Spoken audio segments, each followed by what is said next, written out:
नमस्कार, हस्तक्षेप में आपका स्वागत है। मैं हूं अमलेंदु उपाध्याय। लगता है भारतीय जनता पार्टी सनातन के मुद्दे पर ही लोकसभा चुनाव में जाना चाहती है। जिस तरीके से भारतीय जनता पार्टी के नेतागण उदयनिधि स्टालिन के सनातन धर्म को लेकर के दिए बयान पर हमलावर हो रहे हैं, उससे लगता है कि भारतीय जनता पार्टी ने वो हिंदुत्व को छोड़कर अब सनातन को अपना हथियार बनाना शुरू कर दिया है। भारतीय जनता पार्टी के तमाम बड़े नेताओं, जिनमें रविशंकर प्रसाद से लेकर के गजेंद्र सिंह शेखावत तक शामिल है, के बयान ये इशारा कर रहे हैं कि भारतीय जनता पार्टी अब फिर धर्म को ही आधार बनाकर, धर्म को ही हथियार बनाकर 2024 की लोकसभा चुनाव में मैदान में जाना चाहती है। तो इस पूरे प्रकरण की समीक्षा करने के लिए कल टीवी लाइव पर एक परिचर्चा का आयोजन किया गया। परिचर्चा में भाग लिया वरिष्ठ पत्रकार कमल अग्रवाल, वरिष्ठ पत्रकार प्रेम कुमार, वरिष्ठ पत्रकार प्रशांत रंजन, वरिष्ठ पत्रकार अमलेंदु उपाध्याय यानी मैंने, राजनीतिक विश्लेषक प्रोफेसर अखिल स्वामी, राजनीतिक विश्लेषक प्रोफेसर रवि गांधी। परिचर्चा का संचालन किया देशबंधु टीवी लाइव के प्रधान संपादक और राजीव रंजन श्रीवास्तव ने। तो आइए सुनते हैं इस परिचर्चा के प्रमुख। अगर आपने अभी तक हमारा यूट्यूब चैनल सब्सक्राइब नहीं किया, उसको सब्सक्राइब कर लीजिए। अगर आपने हमारा फेसबुक नहीं किया, फेसबुक पेज फॉलो कर लीजिए और इस वीडियो को ज्यादा से ज्यादा शेयर कीजिए और लाइक कीजिए। कमेंट बॉक्स में कमेंट करके अपनी राय से भी अवगत कराइए। तो आइए सुनते हैं इस परिचर्चा के प्रमुख अंश सामने। दोस्तों, बीजेपी को चुनौती तो बाद की बात है, लेकिन चुनाव में हार की बेचैनी होने लगी है और ये बेचैनी बीजेपी नेताओं के बयानों और भाषणों में साफ देखी जा सकती है। इसलिए यहां चुनौती की बात मैं पहले कर रहा था। हार की, और खासकर जो चुनाव होने वाले हैं उसमें हार जाएंगे तो आगे क्या करेंगे, और ये जो बेचैनी है वो उनके बयानों में और भाषणों में साफ देखी जा सकती है।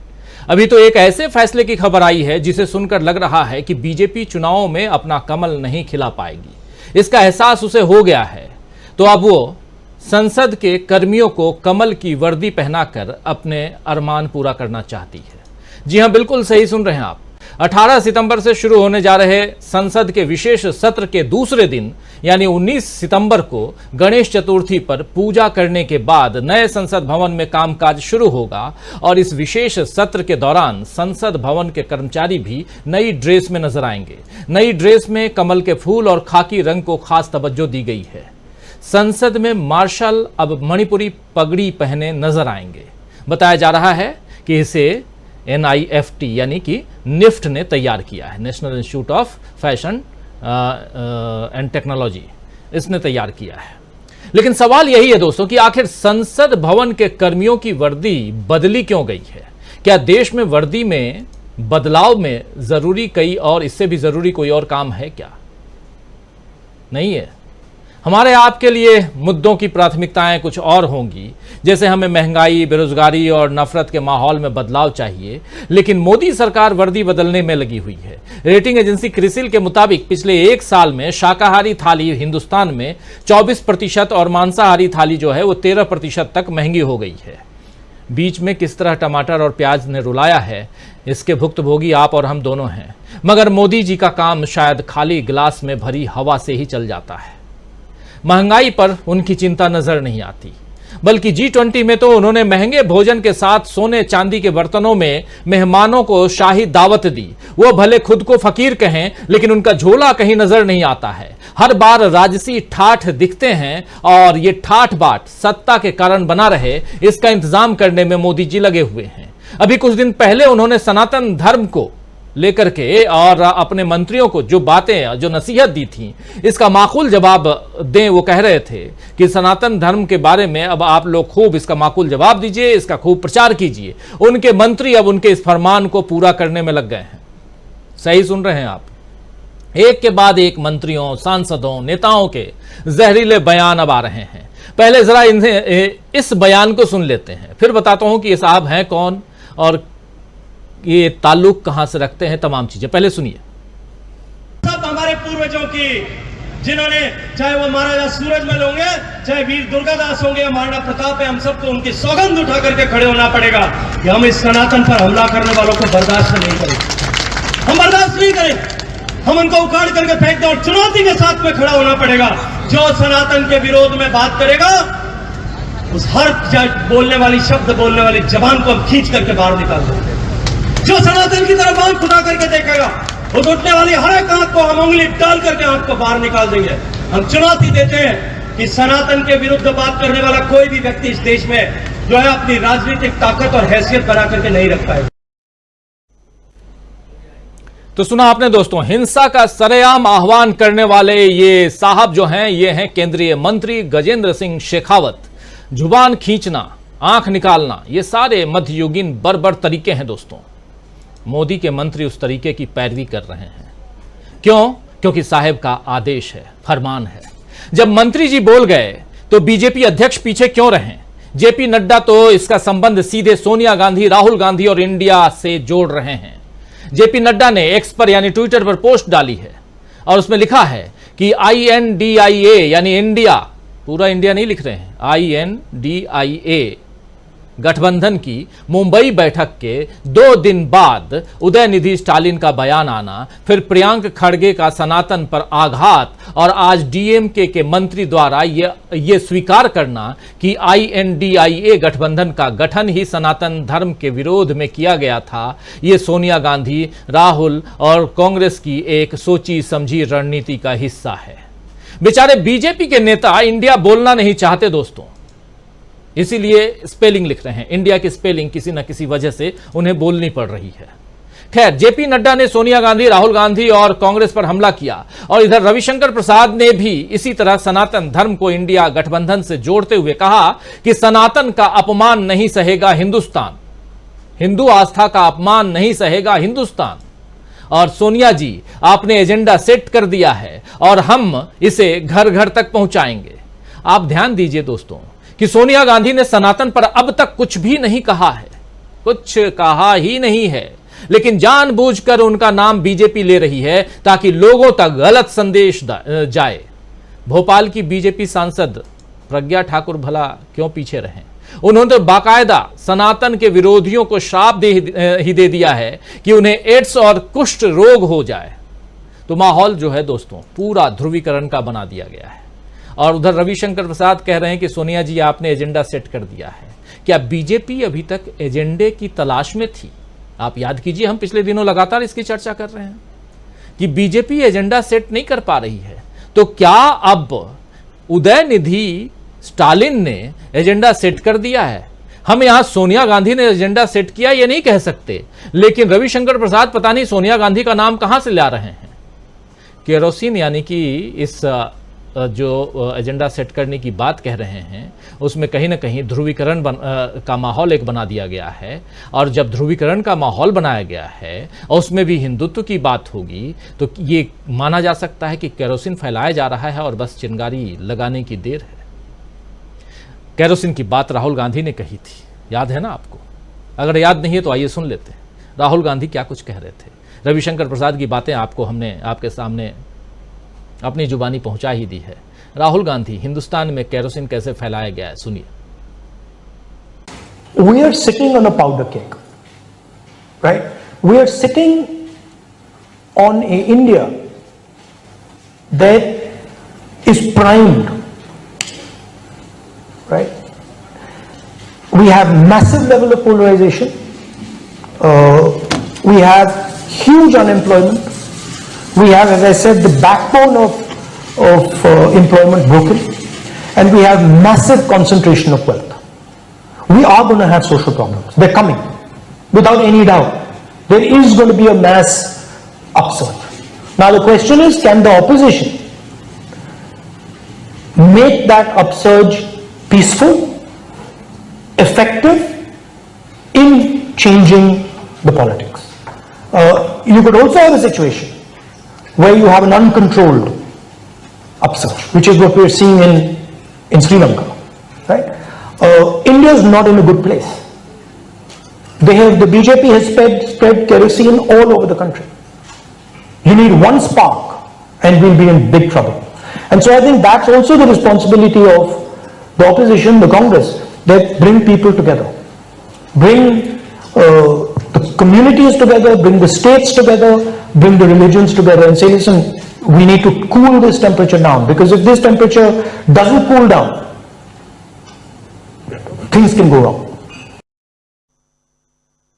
तो सुन रहे थे आप, बहुत गंभीर बात यहां राहुल गांधी आज नहीं 3 महीना पहले इंग्लैंड में कह के आए थे, और उसके बाद आप देखिए कि क्या स्थिति है। केरोसिन छिड़क दी गई है और एक चिंगारी, एक स्पार्क की बस देर है, और ये जो स्पार्क है उससे यूनाइट होने की ज़रूरत है ताकि ये स्पार्क जो है वो ना यहाँ, यानी कि एक चिंगारी यहाँ ना भड़क उठे। तो दोस्तों, ये जो चिंगारी लगने भर की देर है, राहुल गांधी कह रहे हैं, क्या ये सनातन के मुद्दे को इस हिसाब से लाकर उस चिंगारी को भड़काने की कोशिश हो रही है? खैर, अभी सनातन के मुद्दे को अगले साल राम मंदिर के उद्घाटन तक खींचा जाएगा दोस्तों, ये तय मानिए। और इस दौरान विश्व हिंदू परिषद ने शौर्य यात्राएं निकालने का ऐलान भी कर दिया है। खबर है कि धर्म परिवर्तन और लव जिहाद के मुद्दे पर विश्व हिंदू परिषद और बजरंग दल 30 सितंबर, बिल्कुल इसी महीने 30 सितंबर से 14 नवंबर तक, लगभग 2 महीने, पूरा अक्टूबर और आधा नवंबर, 1.5 महीने मान लीजिए, 14 नवंबर तक, 30 सितंबर से 14 नवंबर तक शौर्य जागरण यात्रा निकालेंगे विश्व हिंदू परिषद वाले। विश्व हिंदू परिषद ने अपने ट्वीट में लिखा है कि शौर्य यात्राएं हिंदू समाज को जागृत करने, शहीदों को श्रद्धांजलि देने, सुनिए, शहीदों को श्रद्धांजलि देने और जीवन और परिवार में हिंदू मूल्यों को मजबूत करने के लिए निकाली जाती हैं। शौर्य यात्राएं क्यों निकाली जा रही हैं बता रहे हैं। ये यात्रा किसी के खिलाफ या चुनौती देने के लिए नहीं है, यह विश्व हिंदू परिषद कह रहे हैं। बिल्कुल सही कह रहे हैं विश्व हिंदू परिषद वाले। शहीदों को श्रद्धांजलि देने में कोई बुराई नहीं है, लेकिन सवाल यह है दोस्तों कि विश्व हिंदू परिषद किन लोगों को शहीद कह रहा है यहां पे, और हिंदू समाज को जागृत करने से उसका क्या मतलब है? विश्व हिंदू परिषद के हिसाब से ये हिंदू जागकर आखिर ऐसा क्या करेंगे कि धर्म की रक्षा होगी? मतलब साफ है कि ये सब चुनावों में हिंदुत्व के कार्ड को फिर से फेंट कर खेलने की कवायद है।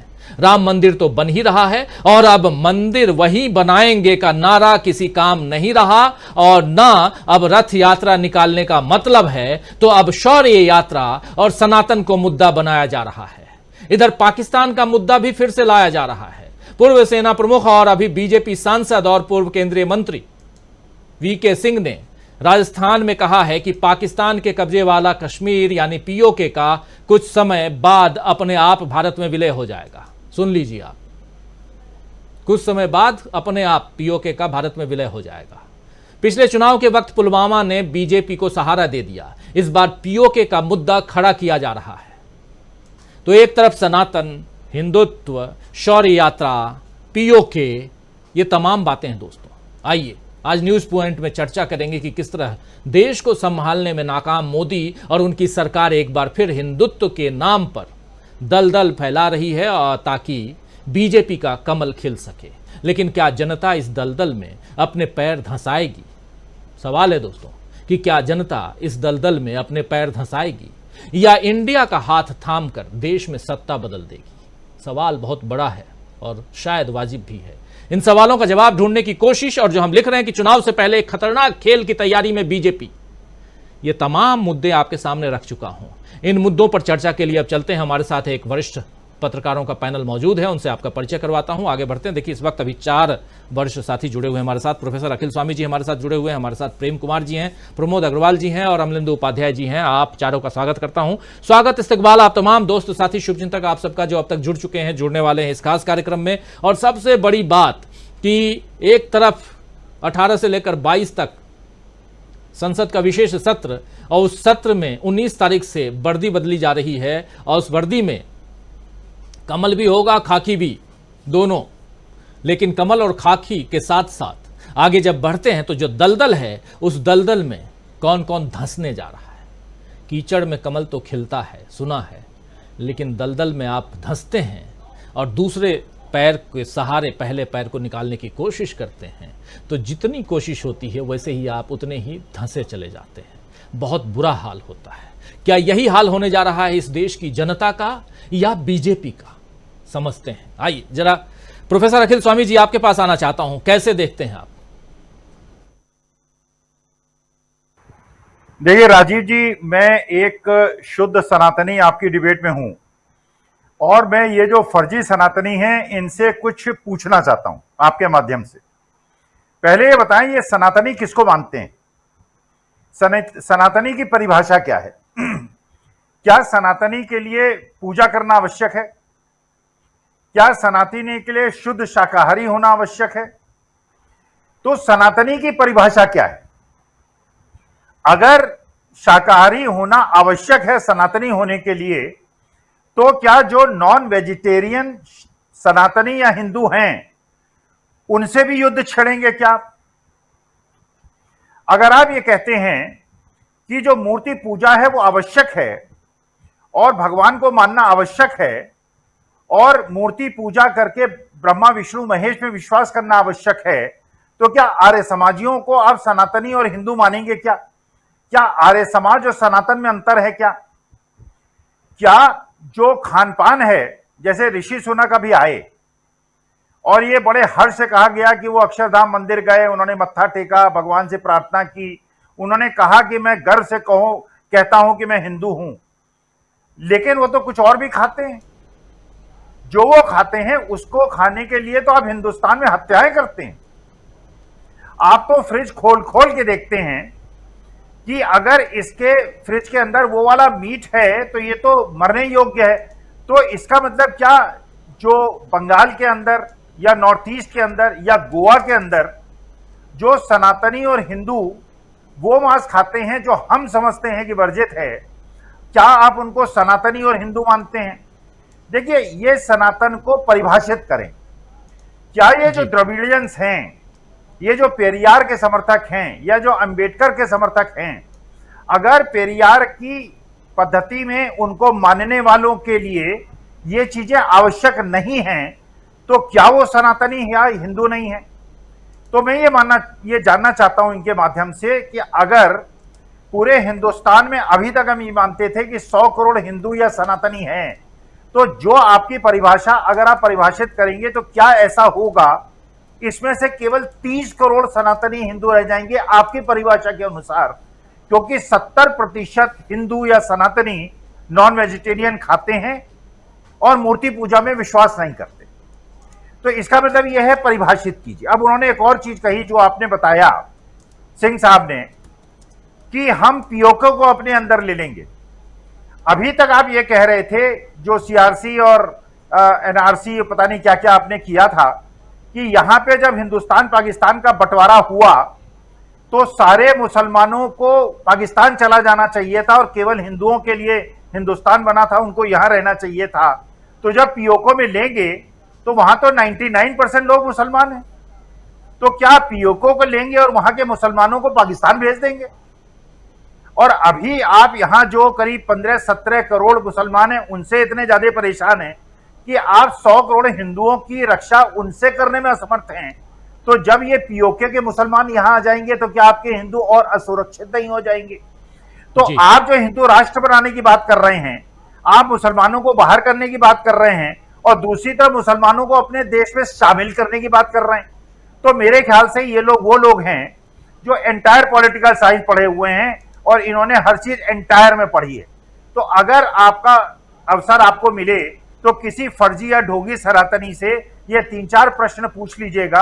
अगली चर्चा में फिर हम एक बात करेंगे कि ये असली सनातन को नहीं जानते, स्वामी विवेकानंद की परिभाषा को नहीं जानते, इन लोगों को सनातन का कोई ज्ञान ही नहीं। जी, सनातन का ज्ञान नहीं है। सनातन पे एक संग्राम यहां जारी है और इस संग्राम के बीच बहुत सारी बातें, और क्या प्रधानमंत्री नरेंद्र मोदी जी ने जो अपने सांसदों को, मंत्रियों को कहा था G20 से ठीक पहले, जब वो जा रहे थे इंडोनेशिया जकार्ता आसियान के समिट में, और उसके बाद तुरंत बाद G20 का यहाँ उस समिट के में सबने क्या कुछ रहा, कैसा रहा, वो सबने देखा आप लोगों ने और उस पर चर्चा भी हुई। लेकिन उससे पहले जब इंडोनेशिया जा रहे थे तब वो प्रधानमंत्री ने कहा था कि सनातन धर्म को छोड़ना नहीं है। हो सकता है वो सेंटेंस कुछ और बोल रहे हों, लेकिन मतलब यही था कि सनातन धर्म पर जो विवाद है इसको आगे बढ़ाइए। और विवाद ऐसे आगे बढ़ा कि उधर प्रज्ञा ठाकुर जो हैं वो कहती हैं, भोपाल की सांसद सो कॉल्ड साध्वी, वो कहती हैं कि आपको कुष्ठ हो जाए, आपको एड्स हो जाए, ये श्राप दे रही हैं वो। इस पर हम लोग पहले चर्चा कर चुके हैं। लेकिन दूसरी बात दोस्तों यहां कि रविशंकर प्रसाद जी आज प्रेस कॉन्फ्रेंस करके और सीधा हमला बोलते हैं सोनिया गांधी पर, जिन्होंने अभी तक कोई बात ही नहीं की है इस पे, और कहते हैं कि एक मुद्दा दे दिया सोनिया जी ने, जो इन्होंने मुद्दे को सेट कर दिया है। तो बहुत सारी बातें, आखिर ऐसी बातें हो क्यों रही हैं? हिंदुत्व की चाशनी फिर से, और उसको भी कुछ ज्यादा टाइट करने की कोशिश क्यों हो रही है? हमारे साथ जुड़ गए हैं प्रशांत टंडन जी। प्रशांत जी, आपका स्वागत करता हूं, लेकिन आना चाहता हूं प्रेम कुमार जी आपके पास पहले। प्रेम कुमार जी, किस ढंग से देखा जाए, क्या मुद्दा ऑलरेडी सेट हो चुका है? क्या चुनाव से पहले फिर से आप देखिए, चाहे वो पीओके का मामला हो, चाहे हिंदुत्व का मामला हो, चाहे राम मंदिर का मामला हो, चाहे शौर्य यात्राएं और क्या क्या निकालने विश्व हिंदू परिषद, सब एक्टिव हो गए हैं, सब बिल्कुल चारों तरफ दलदल ही दलदल है। निकले कैसे प्रेम कुमार जी?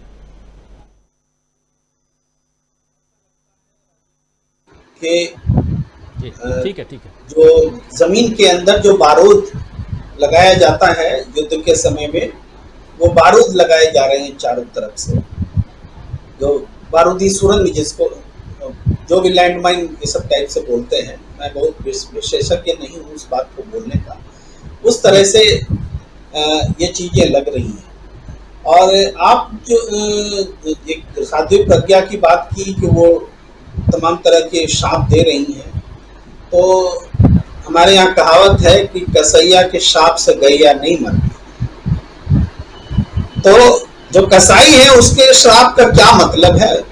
उससे गाय थोड़ी मर जाएगी, ये कहावत है। अब इस पे बोलने की जरूरत नहीं है। दूसरी बात है कि सोनिया गांधी जी का नाम लिया जा रहा है, और सोनिया गांधी जी का नाम ये क्यों लेते हैं? बारंबार ये बताने के लिए लेते हैं कि वो विदेशी मूल की हैं, वो क्रिश्चियन हैं, और जो भी हिंदू विरोधी गतिविधि है उनके पीछे वही है। यही बताने के लिए बारंबार वो नाम लेते हैं।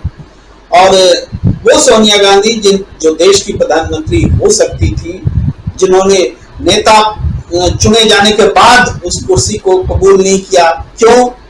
क्योंकि कुछ लोगों ने इस किस्म की शपथ ले रखी थी कि हम अपने बाल मुड़ा लेंगे, तब तक भिक्षाटन करेंगे, ये तमाम चीजें थी। लेकिन वो सोनिया गांधी, उनका महात्म्य था कि डिस्टर्बेंस को छोड़ करके उन्होंने एक ऐसा रास्ता चुना जिसके बाद लंबी और स्थिर सरकार देश को मिली। आज देश में जो माहौल बन रहा है सनातन को लेकर के, प्रधानमंत्री जी ने जो वक्तव्य दिया है, अब कहा जाता है, सूत्रों के हवाले से प्रधानमंत्री जी ने ऐसा कहा कहकर के मीडिया में खबर आई कि सनातन पर जोरदार तरीके से, तर्कपूर्ण तरीके से बात करनी है। लेकिन इस देश में इतनी बातें हुई, चाइना ने हम पर अटैक किया, नोटबंदी हुई, जीएसटी हुई, मॉब लिंचिंग हुई, मणिपुर की घटना घटी, नूह जैसी घटना घटी, दिल्ली में दंगे हुए, तमाम तरह के वाकयात हुए। लेकिन कभी नरेंद्र मोदी जी ने किसी को कहा हो कि भाई अच्छे से और तर्कपूर्ण तरीके से बात करनी है? मॉब लिंचिंग वगैरह पर तो हमेशा चुप्पी रही। आज क्यों सनातन पर वो कह रहे हैं कि प्रेरित कर रहे हैं कि जा करके आपको बोलना है, और उस प्रेरणा का नतीजा क्या निकल रहा है? आपने गजेंद्र शेखावत जी को दिखाया कि जो आंखें निकाल लेने की बात कर रहे हैं, जो और भी गंदी गंदी बातें जो अमानवीय कही जाती, विभत्स कही जाती, तालिबानी जिसको हम कहते हैं, वो तालिबानी अंदाज में बदले लेने की बात कर रहे हैं। आखिर आप किससे बदला ले रहे हैं? यहाँ तो कोई मुसलमान नहीं आया है बोलने के लिए, कोई दूसरे देश का लोग नहीं आया है बोलने के लिए। जो बोल रहे हैं वो भी हिंदू हैं। भाई आप डॉक्टर अंबेडकर का क्या कर लेंगे? उन्होंने तो मनुस्मृति जलाई, खुलेआम जलाई। आप गौतम दुष्यंत का भी कुछ नहीं कर सकते। गौतम जो आम आदमी पार्टी वाले हैं, जिन्होंने उसी तर्ज पर मनुस्मृति को गालियां दी और धर्म परिवर्तन का आयोजन किया। हर साल लोग बौद्ध धर्म ज्वाइन करते हैं अंबेडकर की जन्म जयंती पर, कुछ नहीं कर पाते। तो क्योंकि बौद्ध धर्म के मानने वाले भी इसी देश के हैं। जो सहिष्णुता सनातन पर जो बात हो रही है, गलत तरीके से बताया जा रहा है कि सनातन धर्म के खिलाफ बोला गया है, समझ की बात कही गई। लेकिन वास्तव में सनातन धर्म के बजाय सनातन नीति और सनातन सिद्धांत पर बोला गया है। तो सनातन सिद्धांत पर उदयनिधि ने कहा कि छुआछूत का सिद्धांत हम नहीं मानेंगे, तो इस बात पर बोलने के बजाय सनातन धर्म का उन्मूलन हो रहा है, सनातन धर्म को खत्म करने की ठान ली गई है, ऐसा खुद से बात पैदा करके खुद उसको उसका जवाब देते हुए एक वातावरण पैदा किया जा रहा है। यानी आप खुद कारण भी बना रहे हैं और खुद उसका निवारण भी बता रहे हैं, और वो निवारण नफरत है, लड़ाई है, मारकाट है, इस हिसाब से कह रहे हैं। इसी तरीके वही शैली है कि सुन लो पाकिस्तान के समर्थक जो देश में हैं, हम पाकिस्तान को ये कर देंगे, हम वो कर देंगे। अरे यहाँ कौन पाकिस्तान का समर्थक है देश में? आप खुद पाकिस्तान का समर्थक कल्पना करते हैं। बने रहिए, चर्चा भी जारी है, तो चर्चा पूरी सुनिए। हिंदुस्तान में है और उस नाम पर यहीं के लोगों को मारने काटने की बात करते हैं। इसी ऐसी ही बातों से सोनिया गांधी ये वाला भी वही उदाहरण है कि सोनिया गांधी का नाम ले रहे हैं। सोनिया गांधी ने कुछ कहा क्या? कोई योगदान है क्या इन सब चीजों में?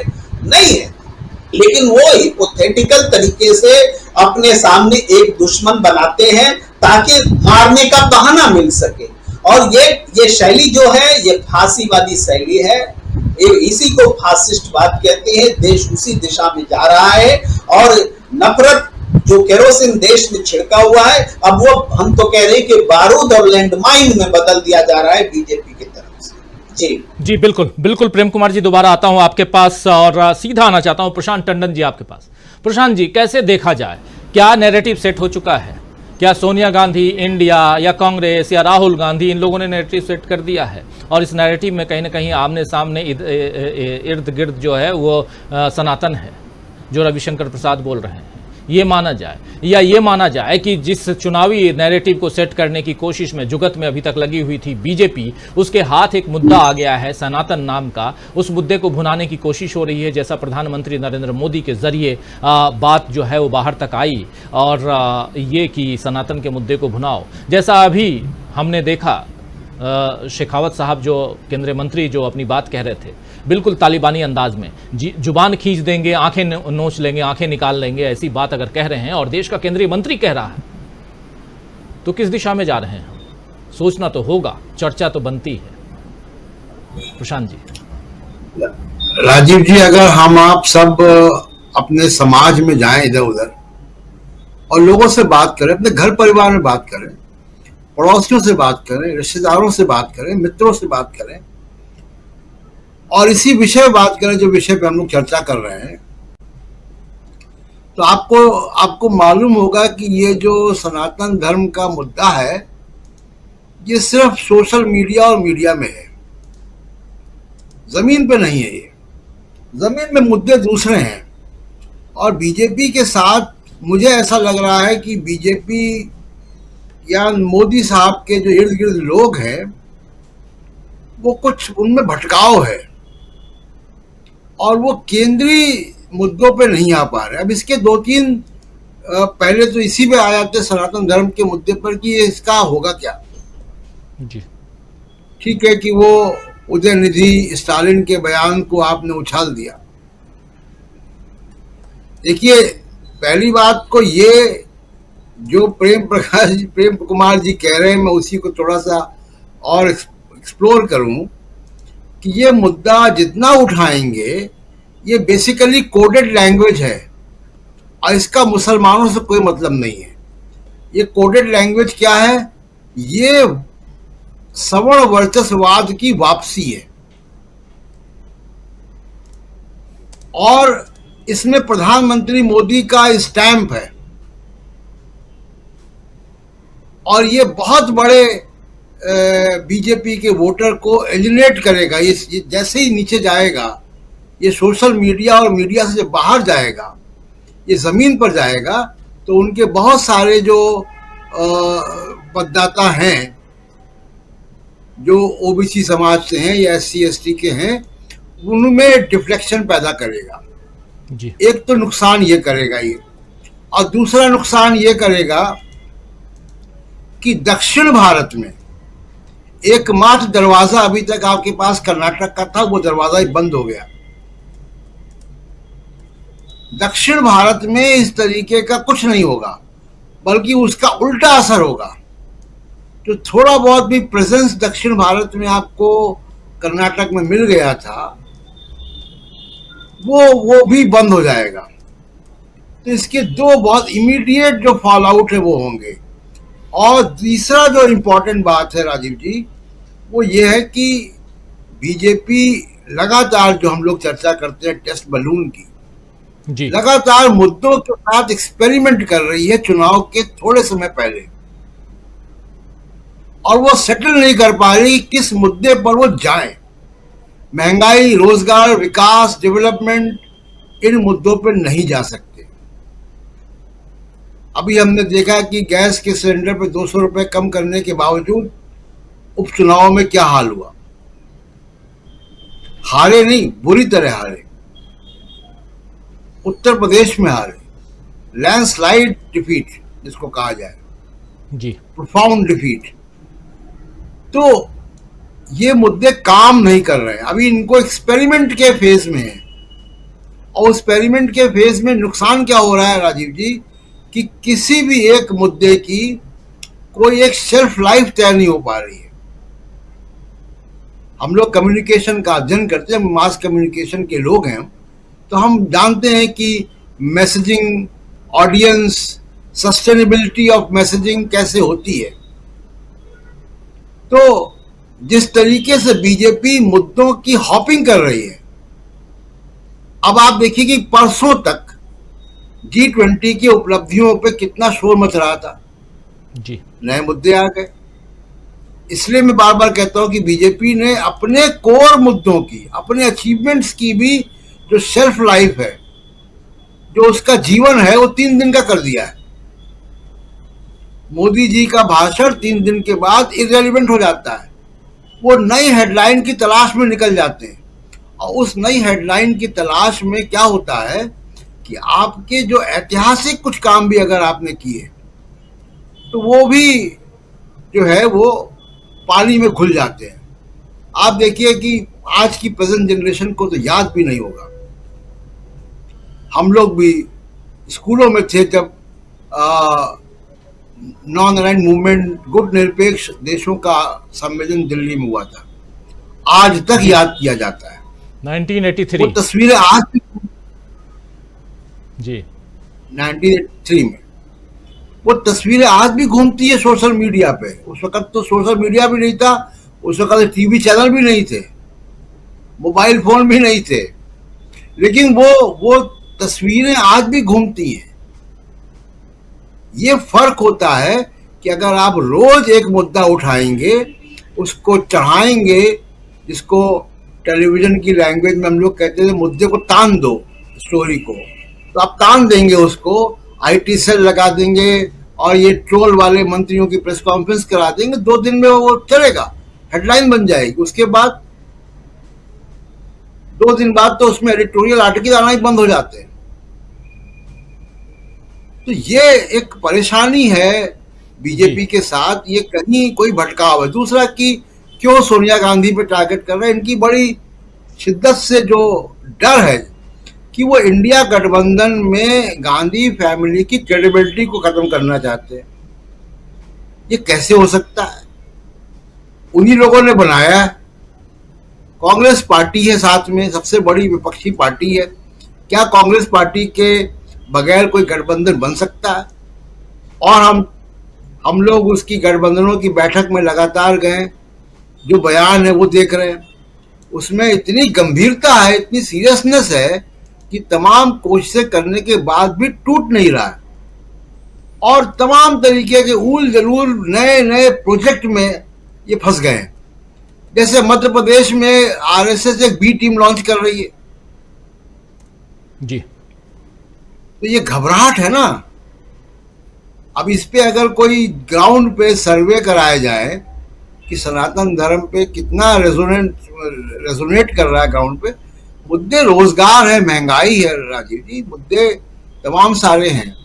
और इस तरीके की चालबाजियों से चुनाव में नहीं जा, एक बार ये गलती कर चुके इंडिया शाइनिंग को लेकर, मुझे लग रहा है कि दूसरी गलती ये कर रहे हैं के साथ जो एक्सपेरिमेंट कर रहे हैं। बिल्कुल सही कह रहे हैं आप। एक बार पहले आना चाहता हूं प्रोफेसर अखिल स्वामी जी आपके पास, फिर प्रमोद अग्रवाल जी आपके पास आता हूं। और जरा एक बहुत महत्वपूर्ण मुद्दा यहां छेड़ दिया है प्रशांत टंडन जी ने कि ये 3 दिन का जो टेस्ट बलून है, ये सनातन पर जो सनातनी तनातनी जो है तान दो जो कह रहे थे अभी प्रशांत टंडन जी की टेलीविजन की भाषा है कि हाँ ठीक है, इसको इस मसले को उछालो।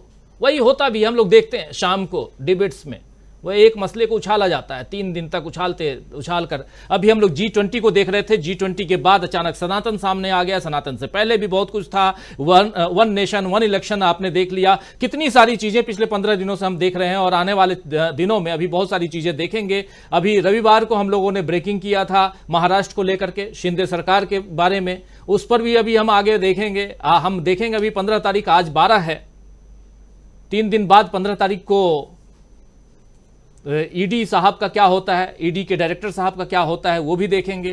तो धीरे धीरे आप जरा बताइए, ये सनातन पे जो तनातनी मचा हुआ है अभी, आपको भी लगता है कि 3 दिन का मुद्दा है ये टेस्ट बालून?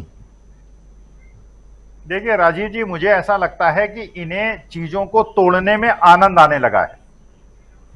जैसे बच्चों को होता है ना कि वो खिलौना लाते हैं, उस खिलौने को पहले तोड़ते हैं, तोड़ के देखते हैं। इन्होंने पहले देश को हिंदू मुसलमान सिख ईसाई में बांटा, अब ये हिंदुओं को बांटने में लग गए हैं। पहले ये कहते थे कि हिंदुओं को संगठित करना है, अब ये हिंदुओं को बांट रहे हैं। तो ये जो मैंने पहले आपसे निवेदन किया था, इनसे अगर सनातन धर्म की परिभाषा लिखवा ली जाए, वो सनातनी जो होगा वो क्या चूड़ीदार पजामा पहनेगा क्या? सनातन धर्म का मतलब यह है कि फिर तो सनातनी हमारी वेशभूषा को धारण कीजिए आप। फिर ये हमारे जितने मेंबर ऑफ पार्लियामेंट्स हैं, ये तो वही ड्रेस पहने। फिर खाने में क्या खाया जाए क्या ना खाया जाए, जरा परिभाषित करें। सनातनी को क्या खाना चाहिए, कैसे पूजा करनी चाहिए? अरे ये जो देखिए, हिंदू धर्म और सनातन धर्म का जो सबसे अच्छा अंश में मानता था, जिसको जैसे बनाए पहने, जिसको जैसे बनाए बात करे, जैसे बनाए पूजा पद्धति को अपनाए। तो जो उदय निधि जो वहां पे उन्होंने कहा और जो खड़गे साहब ने कहा, उसमें गलती कहां है? ये उनकी हिंदुत्व की, सनातन धर्म की उनकी परिभाषा है। वो उस सनातन धर्म को नहीं मानते जिसमें छुआछूत है। मैं भी नहीं मानता। मैं भी ये मानता हूं कि जीव जीव के अंतर नहीं होना चाहिए। मैं ना तो किसी से श्रेष्ठ हूं, ना मैं किसी से हीन हूं। तो वास्तविकता ये है, अभी तक ये कहते थे हिंदुओं को संगठित करो, अब ये हिंदुओं को विभाजित करने में लग गए।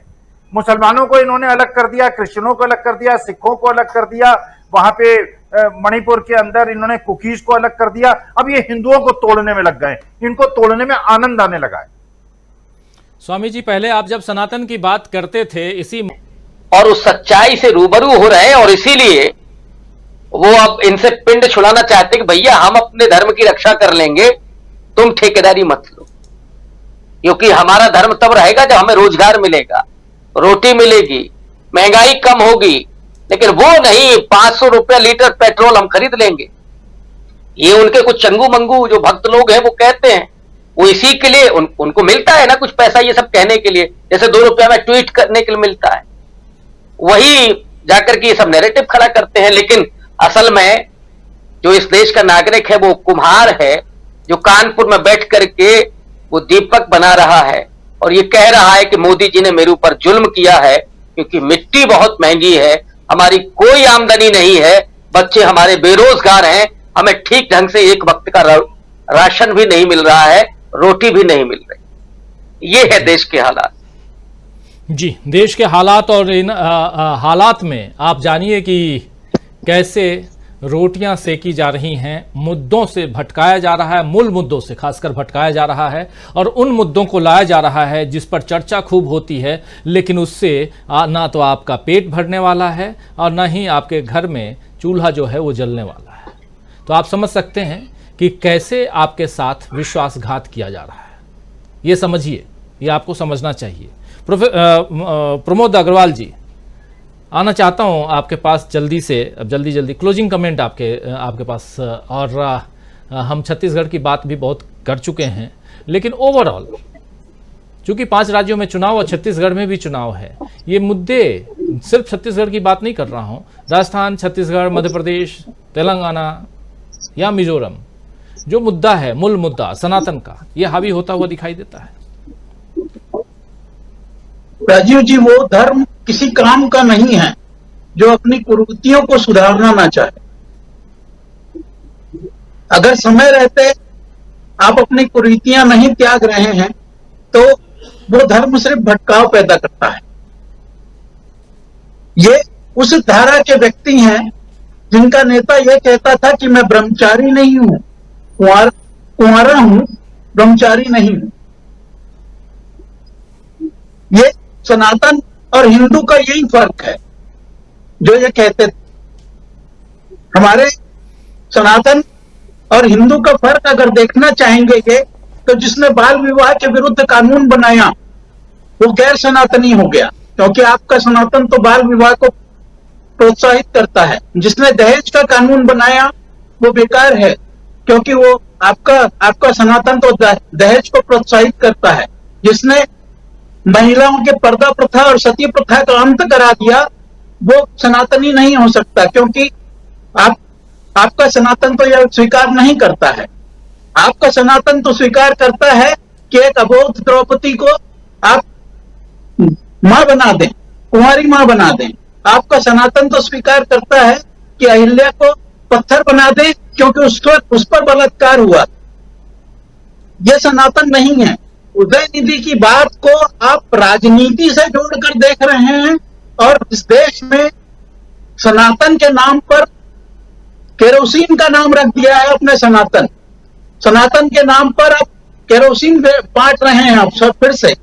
ये बात राहुल गांधी की एकदम सही है, क्योंकि उदयनिधि ने ये नहीं कहा कि आप सनातन को खत्म कर दीजिए। उदयनिधि ने ये कहा कि आप इसके अंदर जो कुरीतियां हैं उनको खत्म कर दीजिए। आप अगर मणिपुर में किसी महिला को नंगा घुमाने को सनातन मानते हैं तो बहुत अच्छी बात है आपके लिए, क्योंकि आप इसको मानते हैं। आपका सनातन वो है कि जिसमें आदमी से लड़े, औरत का छोड़ दें। आपका सनातन वो है जिसमें आप संसद में वर्दियां बदल दें और भविष्य में ये एजेंडा भी रख दें कि नीचे वाला जो हरा है तिरंगे में उसको भी खाकी कर दे। भगवा नहीं कर सकते ध्वज को, तो कम से कम एक रंग निकाल कर खाकी तो कर ही सकते हैं। देश समझने लगा है, बहुत अच्छे से समझ रहा है आपके एजेंडे को। छत्तीसगढ़ तो 5 साल पहले ही समझ गया था राजीव जी, इस बार और ज्यादा अच्छे से समझेगा ये मुझे लग रहा है। और इस बात को इनका पंथ प्रधान जो है वो जान रहा है और इसलिए देश को मुद्दों से भटकाया जा रहा है। लेकिन मान के चलिए, मुद्दा आज भी मणिपुर है, मुद्दा आज भी महंगाई है और मुद्दा आज भी अडानी के 20,000 करोड़ है।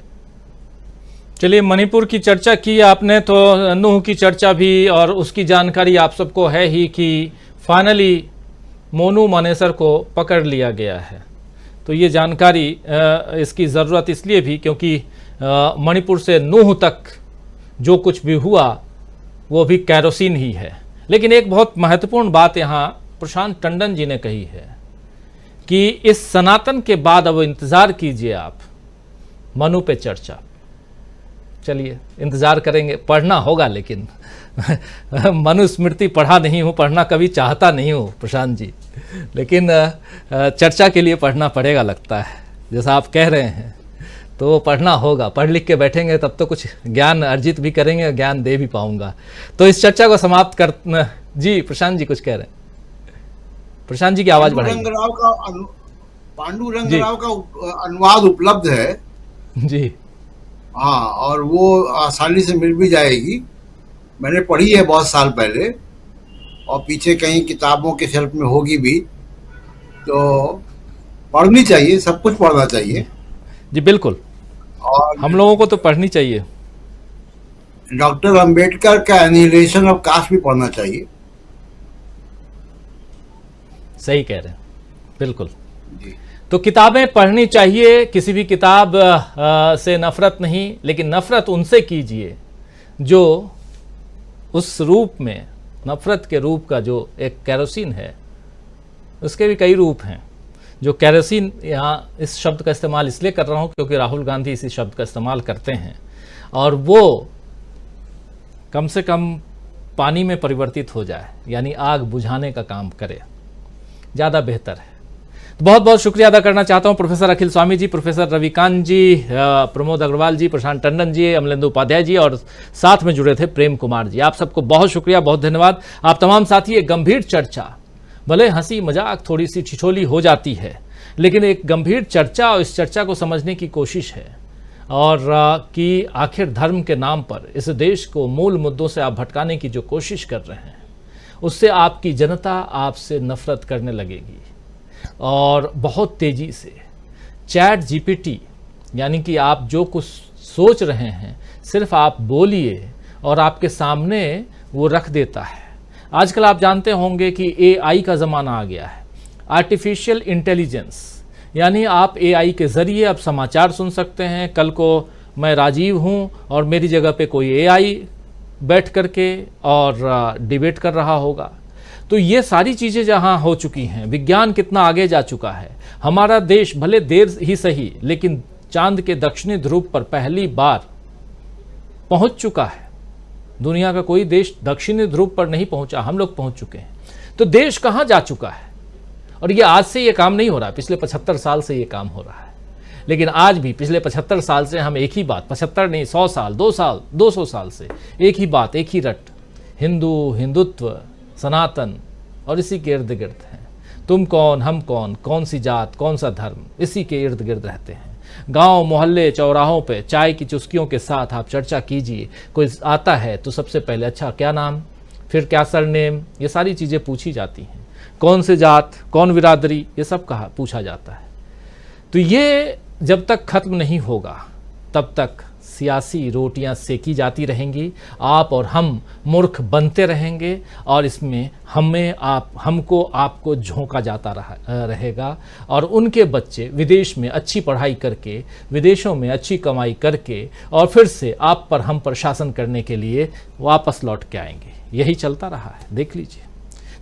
बने रहिए, चर्चा भी जारी है, परिचर्चा पूरी सुनिए। मंच पे तो कई लोग कहते थे कि क्या स्वामी जी आप सनातन सनातन करते हैं। देखिए अब चर्चा हो रही है सनातन पे, और ये बहुत ज़रूरी है। इसलिए भी ज़रूरी है कि कौन सच्चा है कौन झूठा है, इसमें फ़र्क भी बताना ज़रूरी है। अगर आप हिंदुओं को बांटने लगेंगे, 80-20 तो पहले कर ही चुके आप, उसके बाद आप फिर इसे चाहे वो 80 हो या 20 हो, मैं हालांकि पर्सनली कहूँ तो मैं नहीं मानता, लेकिन जो सियासत है उसको यहाँ सामने रखता हूँ, और उस आधार पे अगर उसमें आप बंटवारा करने की कोशिश कर रहे हैं, और दूसरी तरफ आप कह रहे हैं कि पीओके हमारा होगा बहुत जल्दी, वो भी छोटा मोटा आदमी नहीं।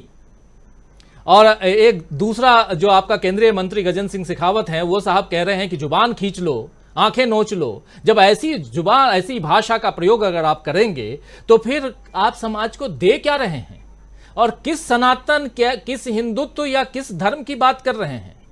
अभी अभी G20 में जो दिल्ली डिक्लेरेशन हुआ है, जिस पर मोदी जी गदगद हैं कि चलो कम से कम ये डिक्लेरेशन पास हो गया, सब इस पर सहमत हो गए। घोषणा पत्र दिल्ली का G20 में, क्योंकि बाली में घोषणा पत्र पर सहमति नहीं बन पाई थी, उस घोषणा पत्र में 78वें नंबर पे, पॉइंट नंबर 78, वहां असहिष्णुता की बात हुई है, वहां धार्मिक निरपेक्षता की बात हुई है।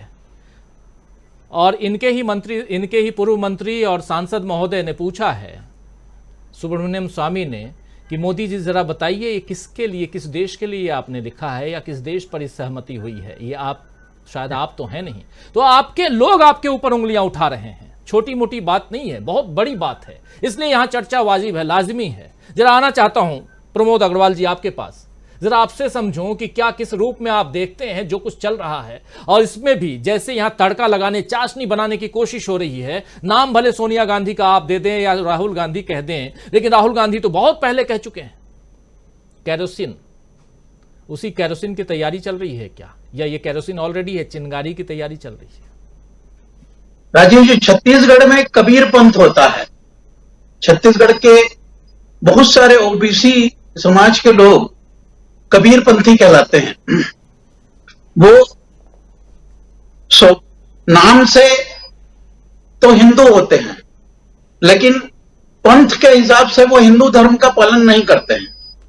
उनके यहां मूर्ति पूजा नहीं होती है, उनके यहां दाह संस्कार नहीं होता है, उनके यहाँ वो तमाम चीजें होती हैं जो तमिलनाडु में द्रविड़ लोग करते हैं, यानी जैसा कि कबीर दास जी ने बताया था उस तरह के क्रियाकलाप वो करते हैं। तो क्या वो सनातनी नहीं है या सनातनी है, इस बात को बीजेपी को स्पष्ट करना चाहिए। बीजेपी का सनातनी कौन है मैं बताता हूं। वो बीजेपी का सनातनी है जिसके यहां गाय दूध देने के बजाय वोट देती हो, जिसके यहां कमल कीचड़ या पानी में खिलने के बजाय नफरत में खिलता हो, जिसके यहां हेट स्पीच करना ही धर्म का व्याख्यान करना कहलाता हो। एक मंत्री संविधान की शपथ लेकर के आंख निकालने और जबान खींचने की बात सार्वजनिक मंच से कर रहा है। उस सुप्रीम कोर्ट को संज्ञान लेना चाहिए जिसने कहा था कि हेट स्पीच पर कार्यवाही न करने वाली सरकारें क्या नपुंसक हैं। आप अगर सरकार कार्यवाही नहीं कर पा रही है किसी हेट स्पीच पर, तो जिसने ये कहा था उसको तो कार्यवाही करनी चाहिए। मैंने पिछले कार्यक्रम में भी एक कहा था कि हमारे देश के प्रधानमंत्री को विदेश जाने के पहले हमारे देश का विकास, हमारे देश की अर्थव्यवस्था, हमारे देश का प्रेम और सद्भाव और हमारी अंतर्राष्ट्रीय छवि का ध्यान नहीं है। वो जाने के पहले अपने सांसदों और मंत्रियों को कहता है कि हमें सनातन पर बात करनी है। कितना अजीब बात है कि 140 करोड़ देश का ये विश्व गुरु अपने सांसदों को यह समझाता है कि उन्हें सनातन पर बात करनी है। सनातन क्या है? जैसे स्वामी जी ने कहा कि सनातन की कोई परिभाषा नहीं है स्पष्ट रूप से। सनातन धर्म कैसे चलेगा ये बीजेपी सिखाएगी क्या? अगर मैं सनातनी हूं और मैं बीजेपी को वोट नहीं देता हूं तो मैं सनातनी नहीं हूं।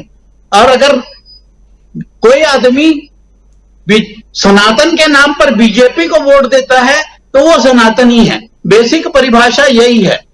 हम दाऊद से को खींच करके कॉलर पकड़ के पाकिस्तान से ले आएंगे, हम एक के बदले 10 सर ले आएंगे। वो कहने वाले लोग राजस्थान में तो कहते हैं कि आंख निकाल लेंगे और जबान खींच लेंगे। अगर केंद्रीय मंत्री में यह साहस है तो यह बात जाकर वो चेन्नई में क्यों नहीं कहते? वो जाकर चेन्नई में कहें कि जो सनातन का विरोध करेगा या सनातन के बारे में बात करेगा उसकी हम जबान खींच लेंगे। आप उकसा रहे हैं इस देश को, आप उकसा रहे हैं इस देश को नफरत करने के लिए, आप उकसा रहे हैं इस देश को दंगे करने के लिए, क्योंकि आपके पास एजेंडा खत्म हो गया है। चुनाव का एजेंडा इसलिए खत्म हो गया है कि अभी आपने जो 3 टास्क दिए थे हाल फिलहाल 15 अगस्त को और उसके बाद मिट्टी एकत्र करने के लिए और सौगंध लेने के लिए और मुसलमानों से राखी बंधवाने के लिए, वो सारे आपके अंधभक्त इस टास्क में फेल हो गए हैं। इसलिए आप शौर्य यात्रा निकाल रहे हैं, उनके अंदर फिर से हिंदुत्व जगाने की कोशिश कर रहे हैं कि भैया जागो, बीजेपी खतरे में है। हिंदू कहीं खतरे में नहीं है, बीजेपी को बचाना है। घोसी में हम बहुत बुरी तरह हार गए हैं। हमारा जितना सनातनी दलित था वो हमारे विरुद्ध में वोट दे दिया है, हमारे विरुद्ध हमारा सवर्ण भी जा रहा है। इसलिए अब कैसा करें? ब्राह्मण को राज्यसभा में भेजो, ब्राह्मण को कहीं से भी खींच करके लाओ, उसको पद दे दो और बचे खुचे के लिए शौर्य यात्रा निकाल दो। आप ये जवाब क्यों नहीं देते देश को कि आपने इस G20 में 2 दिन इतना बड़ा आयोजन किया, 4000 करोड़ रुपया खर्च कर दिए। लालू जी ने आपसे सवाल किया कि इससे देश को क्या मिलेगा? आप इसका जवाब देना नहीं चाहते क्योंकि आपको देश से मतलब नहीं है, देश को आपने कुछ दिलाया नहीं है। मैंने पहले जब ये अमेरिका गए थे तब भी कहा था कि हम बुरे सौदागर हैं, हम अपनी शर्तों पर माल ना बेच पाते हैं, ना अपनी शर्तों पर हम ना माल खरीद पाते हैं, हम बुरे क्रेता हैं। हम विदेश जाते हैं तो भी हम उनकी शर्तों पर माल खरीदते हैं। हमारे देश में कोई आता है तो हमारी अपनी शर्तों मनवा कर चला जाता है, हम ठगे से देखते रह जाते हैं। कनाडा ने और इंग्लैंड ने दोनों ने मना कर दिया हमसे फ्री सेल सिस्टम लागू करने के लिए। फ्री ट्रेड सिस्टम उन्होंने स्पष्ट कह दिया कि हम लागू नहीं कर सकते।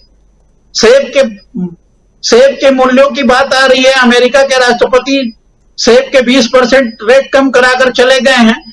हमारा किसान ठगा सा बैठा है, वो किसान जो देश की सबसे बड़ी आपदा झेल रहा है हिमाचल प्रदेश में, उसके लिए आपकी जबान नहीं खुल रही है, उसके लिए आपको चांदी के बर्तन नहीं मिल रहे हैं। अरे उसे तो पत्ते पे भोजन नहीं मिल रहा है, आप चांदी के बर्तनों पे दुनिया को खिला रहे हैं।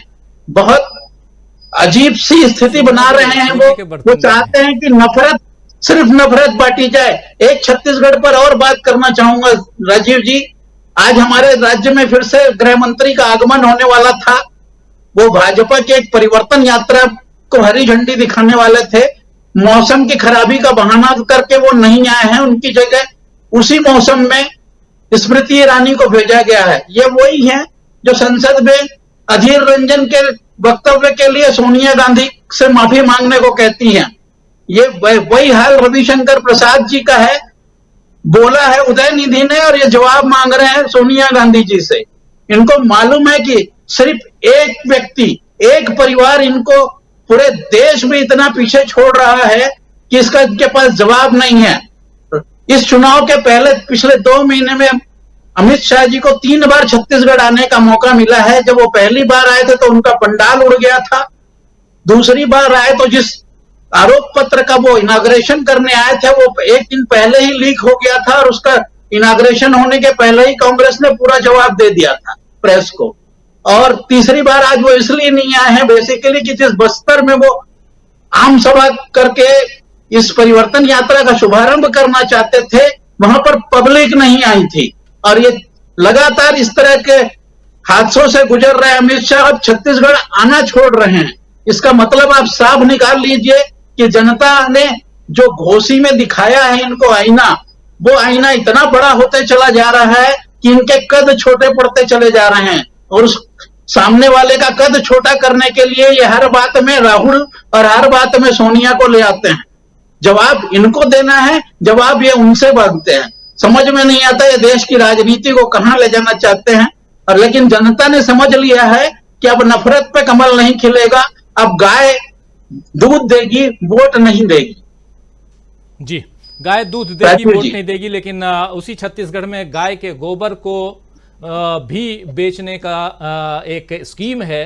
गौमूत्र भी बेचा जा रहा है, गौमूत्र भी बेचा जा रहा है और गौमूत्र भी बेचा जा रहा है। तो ये छत्तीसगढ़ सरकार कर रही है और बहुत ही जबरदस्त तरीके से छत्तीसगढ़ सरकार चुनाव लड़ने जा रही है। दोस्तों, एक सूचना आपको जरूर देना चाहता हूं, ये इसी सप्ताह आखिर में यानी शनिवार शाम 7 बजे न्यूज पॉइंट की जगह आपके सामने हम ले आएंगे 3 राज्यों के, राजस्थान, छत्तीसगढ़ और मध्य प्रदेश का ओपिनियन पोल। तो शनिवार इसी 16 तारीख को देखना मत भूलिएगा, वो सूचना हम बार बार बीच बीच में देते रहेंगे। 3 राज्यों के ओपिनियन पोल लगभग तैयार हो चुके हैं, थोड़ा सा काम बाकी है, आप तक हम इसी शनिवार को लेकर आएंगे। आना चाहता हूं एक बार फिर से प्रेम कुमार जी के पास, फिर अमलेंदु जी आपके पास आता हूं। प्रेम कुमार जी, हम चर्चा जो कर रहे हैं वो बहुत महत्वपूर्ण चर्चा, और इसमें हमारे साथ जुड़ गए हैं प्रोफेसर रविकांत जी भी। रविकांत जी, आपका स्वागत करता हूं इस कार्यक्रम में। प्रेम कुमार जी, पहली बात जो आप रख रहे थे अपने पहले वक्तव्य में, उसी से थोड़ा आगे बढ़ते हुए जरा आपसे समझूं, ये जो नैरेटिव सेट करने की कोशिश, एजेंडा सेट करने की कोशिश जो हो रही है, क्या अब लगता है कि ये सनातन हिंदुत्व काट डालो, मार डालो, जुबान खींच डालो, आंखें नोच डालो, ये सब अब चलेगा? सीधे शब्दों में बताइए। जी, देखिए, जवाब तो घोषी से मिला और पूरे देश में भी जो उपचुनाव हुए उसके भी नतीजों ने जवाब दिया। पर आप देखिए आज नागालैंड से क्या खबर आ रही है। नागालैंड की विधानसभा ने कहा है कि हम यूसीसी नहीं होने देंगे।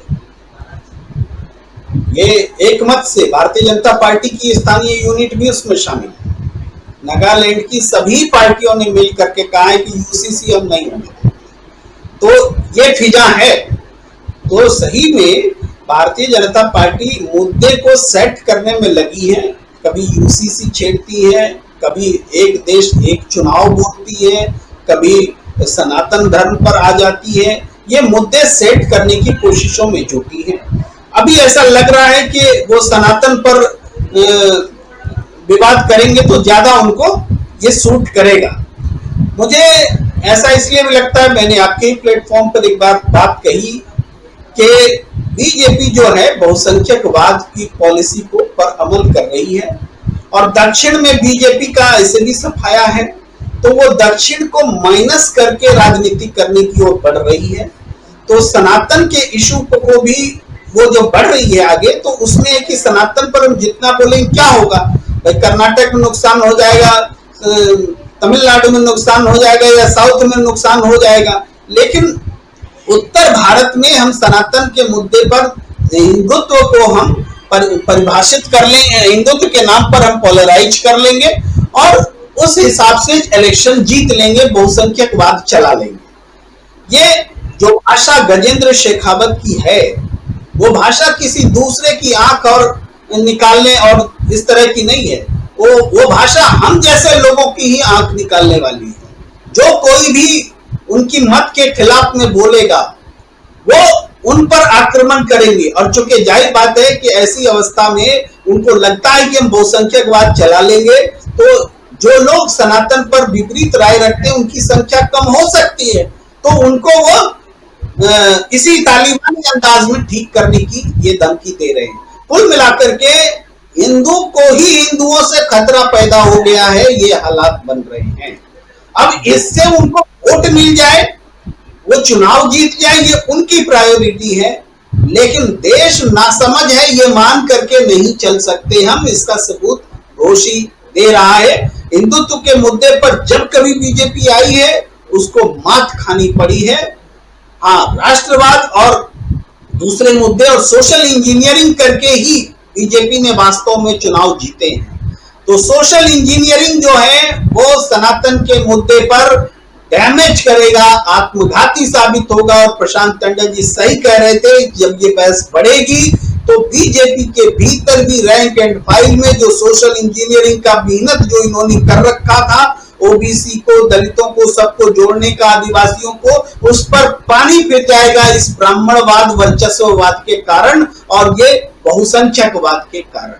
तो इसलिए हमें लगता है कि ये इस नीति से भी उनको उलटना पड़ेगा। अभी प्रतिक्रिया आने तो दीजिए। यूसीसी से वापस गए, एक देश एक चुनाव से वापस गए, सनातन से भी लौटेंगे, ये नहीं टिक सकते इस पर उनको वोट नहीं मिलेगा। जी जी जी बिल्कुल, बहुत शुक्रिया प्रेम कुमार जी।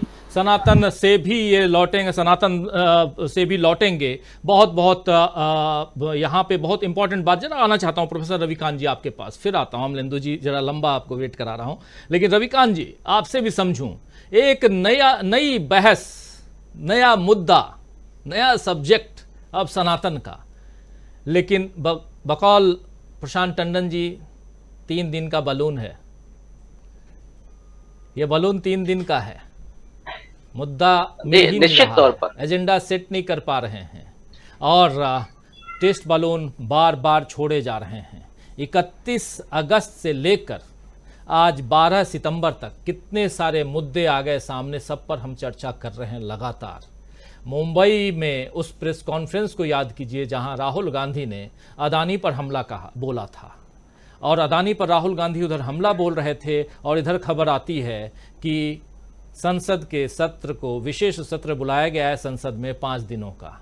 क्यों बुलाया गया है, इसके लिए कयास लगते हैं, और कयास में ये कहा जाता है कि एक राष्ट्र एक चुनाव की तरफ सरकार जा रही है। उसके बाद धीरे धीरे कितनी सारी चीजें, सीएए, एनआरसी, यूसीसी, बहुत सारी बातें आ रही हैं बीच बीच में। जरा आपसे समझूं, लेकिन आज बात, इस वक्त जब हम बात कर रहे हैं तो 3-4 अलग अलग मुद्दे हैं जिसमें पीओके पे कब्जा कर लेंगे हम, ये भी है, वीके सिंह साहब कह रहे हैं। और पहले राजनाथ सिंह साहब कह चुके हैं। गजेंद्र शेखावत साहब तो थोड़ा और आगे जाते हैं, सनातन पे जो बोलेगा जुबान खींच लेंगे, आंखें नोच लेंगे, वो ये कह रहे हैं। और इन सबसे इतर रविशंकर प्रसाद कह रहे हैं कि सब कुछ किया कराया जो है ये सोनिया गांधी का है, इंडिया कुनबे का है। ये लोग देशद्रोही हैं, देश में नफरत फैलाना चाहते हैं। राहुल गांधी जो कैरोसिन की बात कर रहे हैं, ये सच में कैरोसिन इन लोग इंडिया वाले हैं, यही फैला रहे हैं। कैसे देखते हैं आप? देखिए राजीव जी, जब से राहुल गांधी की भारत जोड़ो यात्रा हुई है और इंडिया अलायंस मजबूत होकर के उभरा है, भारतीय जनता पार्टी और खास करके नरेंद्र मोदी के पैरों के नीचे से जमीन खिसक गई। उन्हें अब अपने अस्तित्व का खतरा नजर आ रहा है, माने सत्ता का जो खतरा है वो असल में नजर आ रहा है। और जब जब भारतीय जनता पार्टी ये कहे कि साहब सनातन धर्म का खतरा है, उस पर खतरा है, तो आप समझ जाइए कि भाजपा की सत्ता खतरे में है। कभी भी टाइमिंग को उठा करके आप देख लीजिएगा। तो उस इंडिया अलायंस को कहीं तवज्जो ना मिल जाए, कहीं वो सुर्खियां ना पा जाए मीडिया में, कहीं उसका एजेंडा ना आ जाए, इसलिए लगातार जो बराबर कह रहे हैं टंडन जी कि टेस्टिंग बराबर हो रही है कि आप हेडलाइन मैनेज करें। वन इंडिया वन इलेक्शन कब आता है? जिस दिन इंडिया अलायंस की बैठक हो रही है मुंबई में, उस दिन ये सारी चीजें होती हैं। तो लगातार वो काम कर रहे हैं कि जिससे इंडिया अलायंस दिखे ही नहीं, लोगों की नजरों में ना आए। लेकिन सच्चाई ये है कि जो जमीन पर स्थितियां हैं वो नरेंद्र मोदी के खिलाफ खड़ी हुई हैं। और जो उनका वोटर रहा है, देखिए मैं पहले से भी कहता रहा हूं कि जो हिंदुत्व है वो बाहरी लेयर है, और सच्चाई तो ये है कि ये इन्हें हिंदू धर्म से कोई प्रेम नहीं है। अगर प्रेम होता तो हिंदू धर्म के जो एटर्नल मूल्य हैं, जो शाश्वत मूल्य हैं, वो उन पर कम से कम बात कर रहे होते। और पहले तो राजनीति का ये काम नहीं होता है, लेकिन हम मान लेते हैं कि चलिए उनको हिंदू धर्म की चिंता है। बजाय इसके जबान खींच लूंगा, आंखें निकाल लूंगा, ये कौन सा हिंदू धर्म है? और अगर ये हिंदू धर्म है तो फिर उदयनिधि का जो बयान है वो कहां से गलत है? अगर इनके अनुसार यही हिंदू धर्म है, वो एक और नेता ने कहा था कि हमारे यहां सारे देवी देवता वो अस्त्र शस्त्र से लैस हैं, तो उदयनिधि ने यही तो कहा कि साहब उन्हीं के जरिए जो आप करते आए हैं हजारों साल से, किसी दलितों, पिछड़ों और महिलाओं को आपने शिक्षा से, संपत्ति से और शस्त्र से विहीन बना करके इस देश का बेड़ा गर्क किया। कई बार वो देश पराजित हुआ, तब तो सब कुछ आपके हाथ में था। मैं उन्हीं के इतिहास दृष्टि की बात कर रहा हूं। लेकिन आज जब वो सत्ता में है तब उनको लग रहा है कि हिंदू धर्म खतरे में है। असल में उनकी सत्ता खतरे में है और वो कुर्सी डगमगा रही है, इसीलिए ये सारा खेल चल रहा है। लेकिन मुझे लगता है कि विपक्ष को जमीन पर काम करना चाहिए बजाय इनकी चिंता की, क्योंकि आप न तो गोदी मीडिया पर कोई अंकुश लगा सकते हैं कि जहां पे ये बहस चल रही है, और बीजेपी को इसमें मजा आ रहा है। और मैं कई बार टेस्ट करता हूं कि अगर किसी मुद्दे पर बीजेपी को फायदा हो रहा है तो इसका मतलब है कि वो चल रहा होगा गोदी मीडिया पर। यह मुद्दा असल में बुनियादी सवालों से ध्यान हटाने के लिए। राजीव जी, एक घटना का मैं जिक्र करता रहा हूं कि कानपुर में मंदिरों में जो भिखारियों की संख्या है वो पिछले 7-8 साल में दोगुनी हो गई, और उसमें भीख मांगने वाले कौन हैं? ज्यादातर दलित और ओबीसी बड़े हैं। मैंने इसका जिक्र पहले किया। आज एक और रिपोर्ट मुझे मिली है कि कानपुर में जो प्रजापति होता है, जो कुम्हार होता है, वो बहुत परेशान है क्योंकि मिट्टी उसकी बड़ी महंगी हो गई है, और आरएसएस के लोग उसके दिमाग में भर रहे हैं कि रिजर्वेशन जो है वो दलितों का है, तुम्हारे पास कुछ नहीं है, जबकि ओबीसी का रिजर्वेशन 27% है। तो ये गुमराह करने में और विभाजन करके नफरत पैदा करने में कितने माहिर लोग, इसी के जरिए वो वोट हासिल करते हैं, बजाय इसके कि उस कुम्हार के जो बर्तन बना रहा है, जो दीपक बना रहा है, जो घड़ा बना रहा है, उसको रोजगार मिले, उसको आमदनी हो। इस मुद्दे से हटाने के लिए उन्होंने शगुफा छोड़ा कि साहब रिजर्वेशन 50%।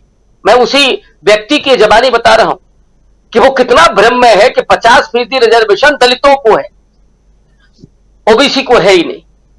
ये परिस्थितियां जो है, और वो कह रहा है कि साहब कांग्रेस अच्छी थी। तो आश्चर्यजनक रूप से उत्तर प्रदेश में जहां संगठन नहीं है कांग्रेस का, जहां पे कांग्रेस अभी आपको उतनी मजबूत नहीं दिख रही है, वहां पर लोग कह रहे हैं। विपक्ष को और खास करके कांग्रेस पार्टी को इस हवा के रुख को भांपना चाहिए, समझना चाहिए, और लोगों के बीच में जाकर के इस सच्चाई को बताना चाहिए कि ये सनातन के जरिए क्या करना चाहते हैं। ये बुनियादी मुद्दों से ध्यान हटाना और लोगों के भीतर नफरत पैदा करना क्या उसके जरिए सांप्रदायिक दंगे कराना चाहते हैं? और दंगों में नुकसान किसका होता है? गरीब आदमी का। मरते वो हैं, शिविरों में कौन रहते हैं? और ये मणिपुर में अभी क्या हो रहा था, सरकार हाथ में हाथ नहीं धरे बैठी है, बल्कि वहां एक समुदाय की वो सहयोग भी कर रही है। वो चाहती है कि सब होता रहे। वहां कैसे असलहे पहुंचे थे कुछ लोगों के पास? ये तमाम सवाल हैं जो इस बात को दिखाते हैं कि भारतीय जनता पार्टी उसी छद्म की, झूठ की और प्रपंच की राजनीति कर रही है और वो अपनी सत्ता के लिए कुछ भी कर सकती है। वो विभाजन पैदा करना, नफरत पैदा करना, ये तो बहुत सामान्य सी बात है। वो जो उद्धव ठाकरे ने कहा कि वो भी कर सकते हैं, तो इसलिए मैं कह रहा हूं कि हिंदू धर्म खतरे में नहीं है, दरअसल मोदी जी की सत्ता खतरे में है। जी जी, मोदी जी की सत्ता जो है वो खतरे में है, हिंदू धर्म खतरे में नहीं है। और यही बात यहाँ प्रोफेसर रविकांत जी से पहले तमाम हमारे पैनलिस्ट साथी कह चुके हैं कि यहाँ दरअसल बीजेपी को वोट चाहिए। अभी प्रमोद अग्रवाल जी भी वही बात कह रहे थे, स्वामी जी भी वही बात कह रहे थे, प्रशांत टंडन जी भी वही बात कह रहे थे कि दरअसल बीजेपी को वोट चाहिए और वोट के लिए एजेंडा चाहिए। एजेंडा सेट नहीं हो पा रहा है, तो बीजेपी अभी इधर उधर हाथ पैर मार रही है। क्या ऐसा माना जाए अमलेंदु उपाध्याय जी? और एजेंडा आखिर आएगा कहां से? घोसी का चुनाव, उत्तराखंड का चुनाव हारते हारते जीती है और 6 राज्यों के 7 चुनाव, 7 में से मात्र 3 चुनाव जीतकर बीजेपी अभी तो बहुत ज्यादा परेशानी में है। उपचुनाव में हार छोटी मोटी बात नहीं, सबसे बड़ी बात कि आप बने रहिए, चर्चा भी जारी है, परिचर्चा पूरी सुनिए। आप उत्तर प्रदेश के एक छोटे से उपचुनाव को हार गए। अमलेंदु जी, मुद्दा नहीं मिल रहा। राजीव जी, मुद्दा तो मिल ही नहीं रहा है और मुझे लग रहा है कि अब ये हिंदुओं से छुड़ाने की कवायद भारतीय जनता पार्टी की। असल में हिंदू ज्यादा बड़ा रहते हुए और ये सनातन जो चिल्ला रहे हैं वो इसीलिए चिल्ला रहे हैं कि हिंदू अब खतरे में है और ये हिंदू और हिंदुत्व से पीछा छुड़ाना चाहते हैं, क्योंकि ये बता ही नहीं पा रहे हैं कि हिंदू कौन है और हिंदुत्व क्या है। अब अभी तक बताए थे हिंदू खतरे में, बता रहे हैं सनातन खतरे में, तो पहले तय करिए खतरे में कौन है, हिंदू खतरे में कि सनातन खतरे में? और मोदी जी सनातनी है कि हिंदू है, पहले मोदी जी ये बताएं। अब मोदी जी अगर सनातनी भी हो जाएंगे तब भी पंडित नरेंद्र मोदी तो नहीं हो जाएंगे, रहेंगे तो वही जो मोदी जी हैं, तो पंडित नरेंद्र मोदी तो नहीं हो जाएंगे। हिंदू है तो तब भी चल सकता था कि हिंदू है मोदी जी, लेकिन सनातनी बनेंगे तब तो पंडित नरेंद्र मोदी नहीं हो जाएंगे किसी भी हाल में। पंडित तो रहेंगे अमलेंदु उपाध्याय ही। तो ये संकट मोदी जी के सामने, तो मोदी जी पहले तय करेंगे सनातनी है कि हिंदू है। जबरदस्ती सनातनी बने चले जा रहे हैं और जबरदस्ती शेखावत जी सनातनी बने चले जा रहे हैं। अरे भाई हिंदू थे, हिंदू रहो, हिंदू खतरे में, इसी में बात करते रहते। लेकिन अब इनको हिंदू और हिंदुत्व से पीछा छुड़ाना राजीव जी, क्योंकि जिस हिंदुत्व की ये बात करते थे वो हिंदुत्व असल में सावरकर का दिया हुआ है, वो शब्द भी इनका दिया हुआ नहीं है। और सावरकर खुद जो थे वो नास्तिक थे, तो इसलिए अभी उससे पीछा जो है किसी तरीके से छुड़ाना चाहते हैं। इसलिए मैं बार कह रहा हूँ कि वास्तव में हिंदू खतरे में है। जब तक मोदी जी हो, जब तक भारतीय जनता पार्टी है और आरएसएस है, तब तक हिंदुओं पर खतरा लगातार बढ़ता ही जाएगा और वो लगातार बढ़ रहा है हिंदुओं पर खतरा भारतीय जनता पार्टी के शासन में रहते हुए। तो कुल मिला के मुझको लगता है कि राजीव जी यही है। अब सनातन बात करते हैं राजीव, ये वेद कहता है कसमय देवाय हविषा भी देवा, यानी वेद जो है वो कह रहा है कि भाई कौन देवता हो, किसकी उसकी किस तरीके से पूजा की जाए, ये भी तय नहीं है। या ये सब तय किए जा रहे हैं कि कौन देवता होगा, किस तरीके से पूजा की जाएगी, यानी वेदों की बात को भी नकारने पर तुल गए हैं ये फर्जी हिंदू जो बन करके आए, फर्जी सनातनी बन करके तो आए। तो ये जो बात है राजीव जी, इसलिए इनका ये मसला है। कुल मिलाकर ये चाहते ही है किसी तरीके से, क्योंकि इनके पास मुद्दे नहीं है और सरकार के 9 साल के जो कामकाज है उनके हिसाब तो देने होंगे ना कि 9 साल में मोदी जी ने आखिर किया क्या। भाई ठीक है, आपने जो 8,000 करोड़ का हवाई जहाज खरीद लिया, आपने 12 करोड़ की कार खरीद ली, अच्छी बात है, आप उसमें घूमिए, आप फकीर हैं, उसमें घूम सकते हैं, क्योंकि आपको जन्मत मिला है, आपको जनादेश मिला है आपको 8,000 करोड़ के हवाई जहाज में घूमने का। लेकिन भाई वो पहले एक बार भी कहा था कि तुम्हें आकर दिल्ली की देखभाल करो, मेरे होठों का तबस्सुम तो मगर बहाल करो। तो ठीक है भाई, आप घूमिए 12,000 करोड़ के हवाई जहाज में और अब 12 करोड़ की कार में आप घूमिए, लेकिन भाई जो इस देश की असली समस्याएं हैं, जो रोजी रोटी रोजगार की समस्याएं हैं, उनको तो हल कीजिए। जिस काम के लिए आपको वोट मिले थे, जिसके नाम पे आप वोट मांगने के लिए आए थे, बहुत ही महंगाई की बात, अब की बार मोदी सरकार इसी नारे के साथ तो आए थे ना, महंगाई का हाल क्या है, तो ये जवाब तो आपको देने होंगे।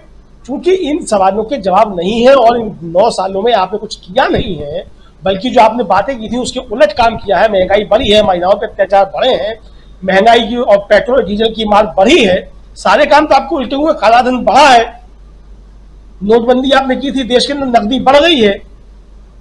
तो ये सारी चीजें जो आपने की थी उसके उल्टे परिणाम आए हैं। अब वो चाहे आपने उल्टे परिणाम आए इसी के लिए ये सब काम किए हो, या आपने इससे जो है वो गलतियां हुई और आपको काम करना आता नहीं था।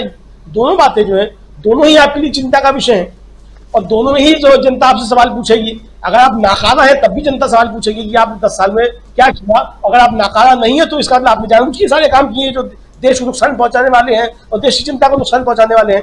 तो ये असल में इससे इनका जो है वो कुल मिलाकर के सारे मसलों से भागने की एक तरकीब है। अब अगर G20 से आप विश्वगुरु बन गए थे तो भाई इस G20 में टिके जाते, काहे को सनातन पर लौट रहे हो जाकर के, लेकिन भाग रहे सनातन की तरफ। इसका मतलब कि G20 में आपने जो पैसा खर्च किया, आपने मान लिया कि वो पैसा जो था वो जो मंडपम में जो पानी भरा उसमें बह गया, यानी G20 के ऊपर पानी जो है वो पड़ गया, पानी बह गया, पानी में चला गया आपका G20, आपने स्वीकार कर लिया। तो कुल मिलाकर के राजीव जी इनके सामने परेशानियां यही हैं, चूंकि इनके पास मुद्दे नहीं है और सबसे बड़ी बात यह है कि जो आपने अब तक किया है उसका जवाब देने के लिए आपके पास कुछ नहीं है। अब जनता सवाल पूछेगी, जनता हर मसले में सवाल पूछ रही है, तो इसलिए इनको ये परेशानी हो रही है। अब चूंकि ये मान चुके हैं कि इंडिया गठबंधन को लीड जो है वो राहुल गांधी कर रहे हैं, इंडिया गठबंधन भी ये मान चुका है कि उसको लीड राहुल गांधी कर रहे हैं, तो किसी भी तरीके से राहुल गांधी को विवाद में लेकर के आया जाए। अब राहुल गांधी तो कह रहे हैं खुल करके कि भाई जो मैंने वेद पढ़े, मैंने उपनिषद भी पढ़े हैं, उसमें तो कहीं नहीं है जो भारतीय जनता पार्टी काम करती है। तो जवाब दो कि आप जो काम करते हो वेदों उपनिषदों में है, गलत साबित कर राहुल गांधी को। तो आप नहीं कर सकते गलत साबित, क्योंकि आप जो काम कर रहे हैं वो किसी भी तरीके से ना तो सनातन धर्म के अनुकूल है और ना वो हिंदू धर्म के अनुकूल है, तो किसी भी तरीके से दोनों के अनुकूल नहीं, दोनों के विरुद्ध है। तो आपके सारे क्रियाकलाप जो है वो गैर सनातनी है और हिंदू धर्म के विरोधी है। लेकिन आप वो साबित करना चाहते हैं कि आप जो हिंदू हैं और आप सनातनी भी हैं, आप ये सब कुछ साबित करना चाहते हैं। तो कुल मिलाकर राजीव जी, अच्छा सबसे बात यह है कि अगर मान लीजिए सनातन खतरे में है और उदयनिधि ने सनातन के लिए कुछ कह दिया, तो भाई सनातन को बचाने के लिए भारतीय जनता पार्टी को ही वोट क्यों दिया जाए?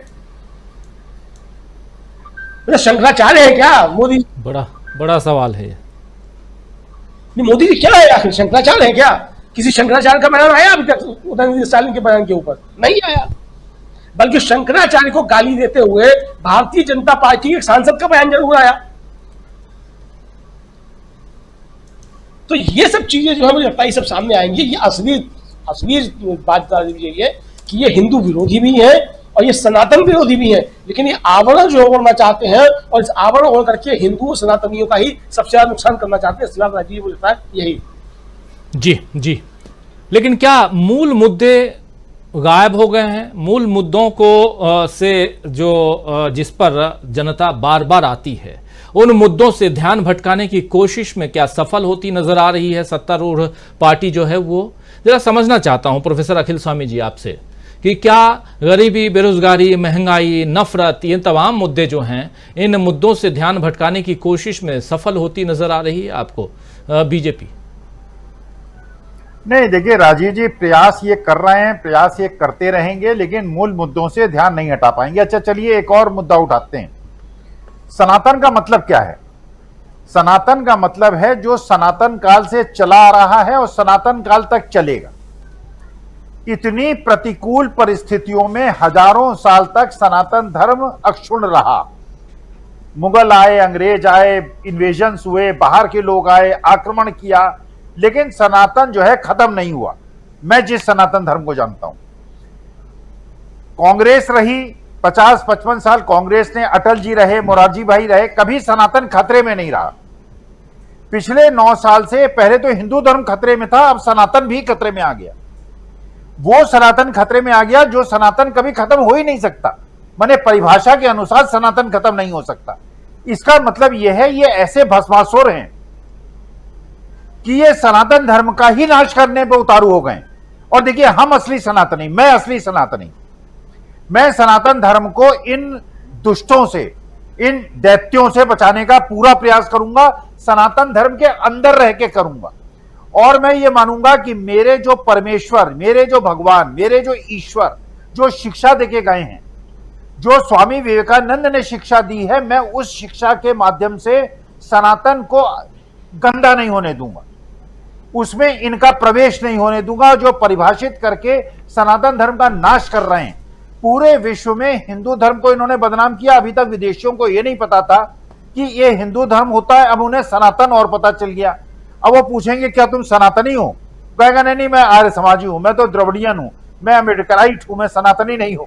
मतलब अब इतना ज्यादा भेद हो गया है कि कौन सनातनी है कौन गैर सनातनी है। मतलब ये मुझे खुद नहीं समझ में आ रहा कि आर्य समाजी सनातनी है, द्रविड़ सनातनी है, जो आदिवासी कल्चर है जो बिल्कुल ही एक अलग कल्चर है, या जो आपके वहां पे कर्नाटका के अंदर जो क्या नाम है उनका, जो अपने को जो कहते हैं कि हम हिंदू नहीं है, हमारा धर्म अलग है। अभी जैसे लिंगायत अपने को कहते हैं हम हिंदू नहीं है। तो अभी जैसे प्रमोद जी ने बताया कि छत्तीसगढ़ के अंदर वो समुदाय जो कबीर पंथी है वो अपने को कहता है हम हिंदू नहीं है। तो प्रश्न ये है क्या हिंदू धर्म को 120 करोड़ से घटा के 25 करोड़ पे लाने का इनका लक्ष्य है? अब उसके बाद ये गोत्रों पे आ जाएंगे। अभी तो ये हिंदू धर्म को बांट रहे हैं, पहले हिंदू मुसलमान सिख ईसाई बांटा, फिर हिंदुओं को बांटा, फिर सनातनियों को बांटा, अब ये गोत्रों में आ जाएंगे। तो इन दुष्टों से, इन मूर्खों से सनातन धर्म को बचाने के लिए, हिंदू धर्म को बचाने के लिए, हिंदुस्तान को बचाने के लिए इन मूर्खों से पिंड छुड़ाना बिल्कुल आवश्यक है। राजीव, पहले एक नारा चलता था गर्व से कहो हम हिंदू हैं, अब गर्व से कहो हम सनातनी हैं कहने लगे हैं लोग। मैं सच बताऊं तो पर्सनली मैं अभी भी नहीं समझ पाता हूं ये सनातन हिंदू क्या है। मैं जानता हूं एक इंसान और सबके बीच कभी भेदभाव देखा नहीं। मैं बहुत पर्सनली बोल रहा हूं। स्वामी जी कुछ जोड़ रहे हैं? कुछ जोड़ रहे हैं? मैं भी नहीं समझ पाया। देखिए यही मेरे को नहीं समझ आ रहा है कि सनातनी आर्य समाजी में और बाकियों में अंतर क्या है। मैंने अगर आपके वेशभूषा से या आपके खान पान से या प्रभु की पद्धति से, तब तो इतना ज्यादा विभाजित हो जाएगा मेरा हिंदू धर्म कि वो ढूंढे नहीं मिलेगा। बिल्कुल सही कह रहे हैं दोस्तों। आप भी सोच रहे होंगे कि ये क्या चर्चा कर रहे हैं ये लोग सनातन सनातन, लेकिन बहुत जरूरी है ये चर्चा। इसलिए यहां जरूरी है दोस्तों क्योंकि अगर इसकी चर्चा, इसकी पोल नहीं खोलेंगे हम, तो ये पता नहीं किस रूप में घर घर, गली गली, मोहल्ले मोहल्ले में पहुंचा दिया जाएगा, जिसका बीड़ा उठा लिया गया है अलग अलग ढंग से, और आपको पता भी नहीं चलेगा कि ये हो क्या गया। इसलिए जरूरत है कम से कम समझे। मुझे नहीं पता कि सनातन क्या होता है। जैसे अभी स्वामी जी बता रहे थे कि यहां पुराना नया या आगे जो होगा, शब्द के अर्थ को तो समझता हूं, लेकिन ये धर्म क्या है मैं आज तक नहीं समझा। खैर छोड़िए, समझेंगे धीरे धीरे। मैं भी आपकी तरह आप सबके साथ साथ समझूंगा, लेकिन सच्चाई यह है, बहुत फ्रैंकली बता रहा हूं, मैं नहीं समझ पाया हूं। और जब अलग अलग रूप को देखता हूं, कोई कबीरपंथी है, कोई अम्बेडकराइट है, कोई बुद्धिस्ट है, कोई कुछ और है, इन सब को देखता हूं तो ठीक है, एक एक पंथ को मानने वाले लोग हैं, उस हिसाब से आगे बढ़ते हैं, उनके अपने गुरु हैं, उनके हिसाब से आगे बढ़ते हैं। अभी तक हिंदू, मुस्लिम, सिख, ईसाई इन सब की बात होती थी। अब देखिए यहाँ अभी से पहले के चुनाव में हिंदू हिंदुत्व की बात होती थी। राहुल गांधी ने हिंदू और हिंदुत्व के फर्क को समझाना शुरू किया। अब उस मुद्दे को किनारे रख करके यहाँ सनातन ले आए हैं।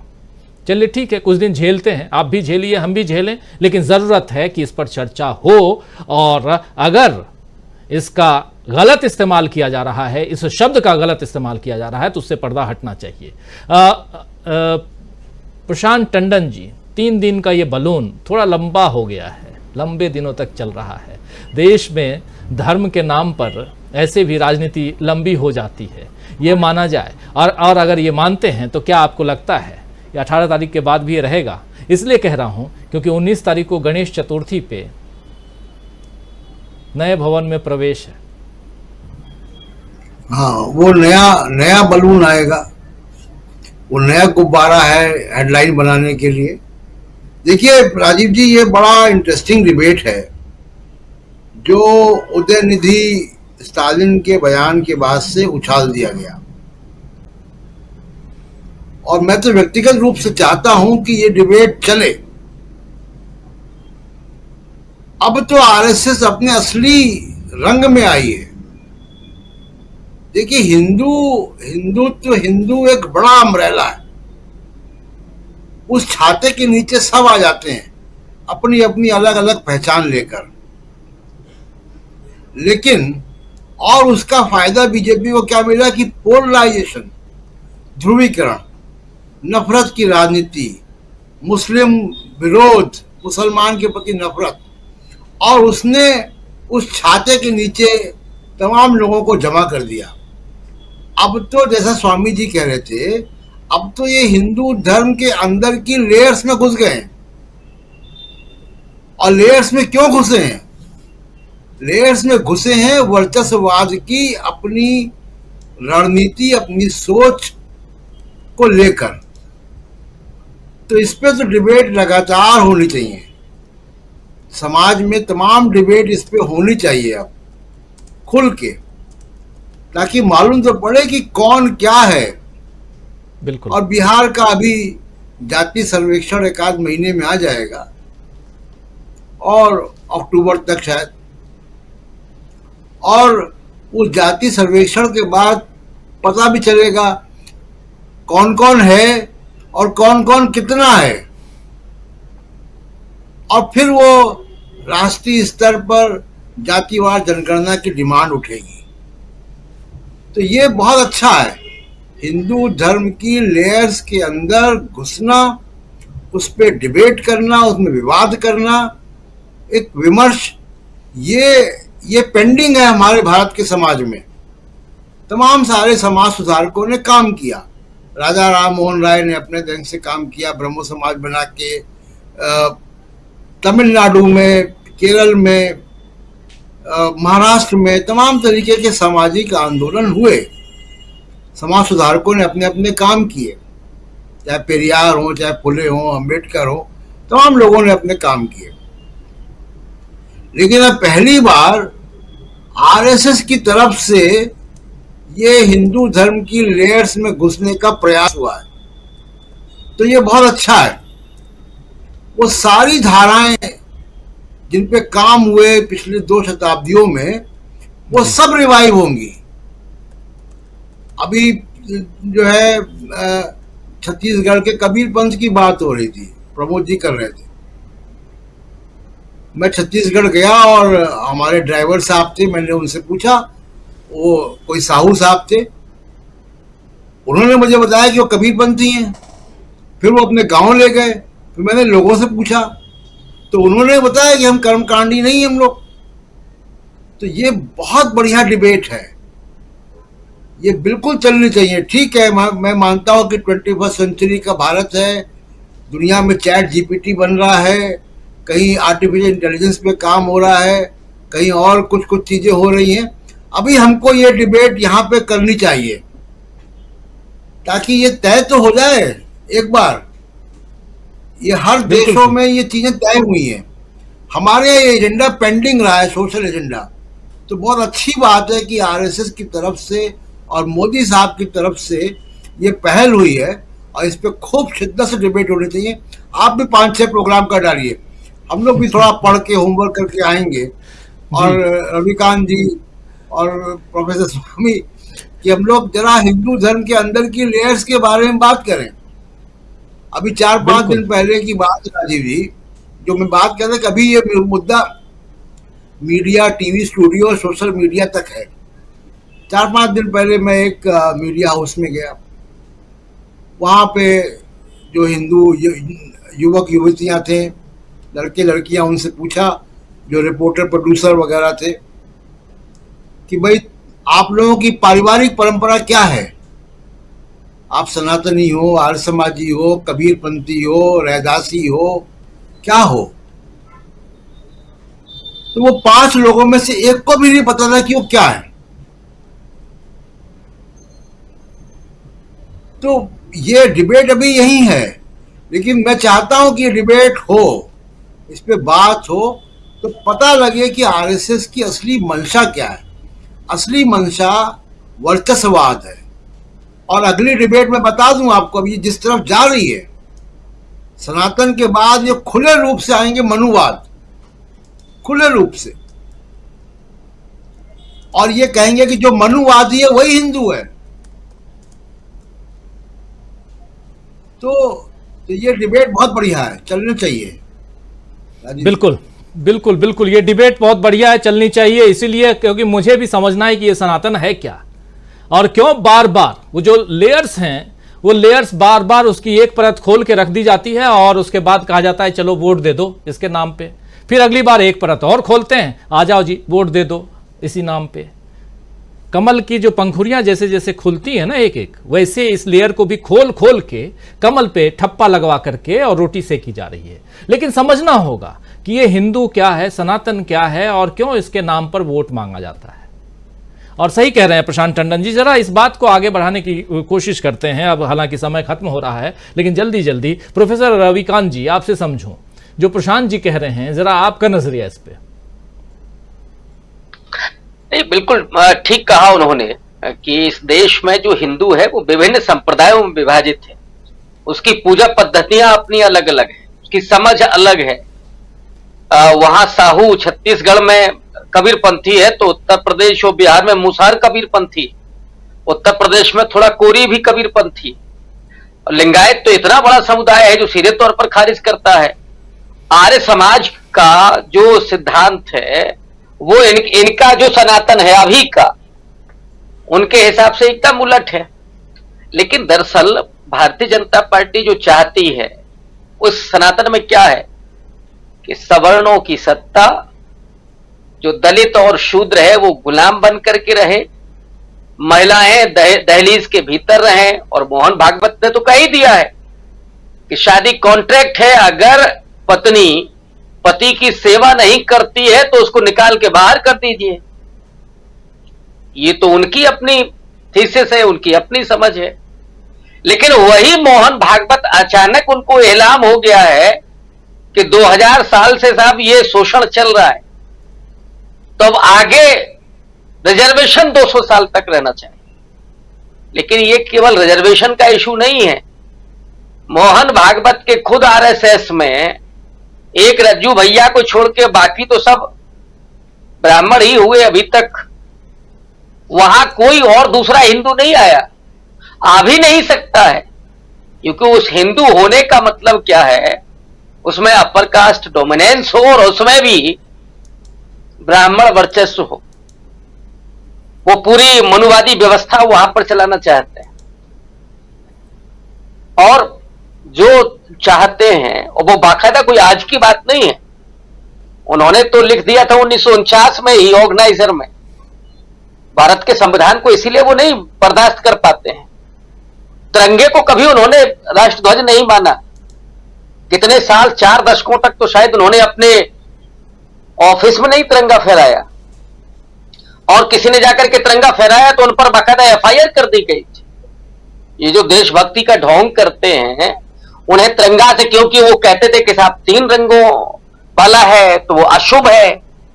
और एक सच्चाई और है, बाबा साहब अंबेडकर जब संविधान सभा में और राष्ट्रध्वज पर चर्चा होने वाली थी, उस समय मुंबई गए थे। मुंबई से जब वो लौटने लगे तो एयरपोर्ट पर 3 हिंदू महासभा के लोग उनसे गए मिलने के लिए, और उन्होंने अंबेडकर से कहा कि जब राष्ट्रध्वज पर चर्चा हो तो जरा भगवा पर बात कर लीजिएगा। राजीव जी जानते हैं अंबेडकर ने क्या जवाब दिया? अंबेडकर मुस्कुराए और बोले कि एक महार के बेटे से चाहते हो कि भगवा राष्ट्रध्वज बने? ये वो लोग हैं जिनके दिल में आज भी उस तिरंगे के लिए सम्मान नहीं है। और यही वजह है कि उन्होंने तिरंगे का जितना अपमान हो सकता है वो किया। वो बलात्कारियों का समर्थन करने के लिए तिरंगे का इस्तेमाल उन्होंने कर लिया। और यही वो हिंदू धर्म का कर रहे हैं कि जो तमाम हैं, और 2 तो बड़े नाम हैं उसमें, राम रहीम और आसाराम बापू, सजा याफ्ता हैं, वो हिंदू धर्म के ठेकेदार हैं। समझ सकते हैं आप कि अगर ये ठेकेदार है तो फिर हिंदू धर्म का क्या होगा। अच्छा है कि इस डिबेट के जरिए ये चीजें समझ में आ रही है लोगों को, और लोग ध्यान देंगे जाहिर तौर पर। लेकिन उन हिंदुओं का कहीं भला ना हो जाए, वो कहीं आर्थिक सशक्तिकरण उनका ना हो जाए। और यही हिंदू थे। मैं समझता हूं कि इस देश में बड़े व्यक्तित्वों में अगर कोई असली सनातनी था तो वो महात्मा गांधी। और एक नहीं, सैकड़ों कोटेशन उनके देख लीजिए। विभाजन के समय भी वो कहते हैं कि मैं असली सनातनी हूं, क्योंकि मैं जितना हिंदू धर्म को प्रेम करता हूं, उतना ही इज्जत, उतना ही सम्मान, उतना ही प्रेम इस्लाम को भी करता हूं, ईसाई धर्म को भी करता हूं, और तमाम धर्मों को करता हूं, इसलिए मैं सनातनी। और वही सनातनी जब उन्होंने मंदिर प्रवेश का आंदोलन चलाया, बहुत सारे हमारे भाई लोग हैं जो अंबेडकराइट अपने आप को कहते हैं, वो गांधी को रोज गालियां दे दे से उनसे शुरू होता है अंबेडकराइट मूवमेंट।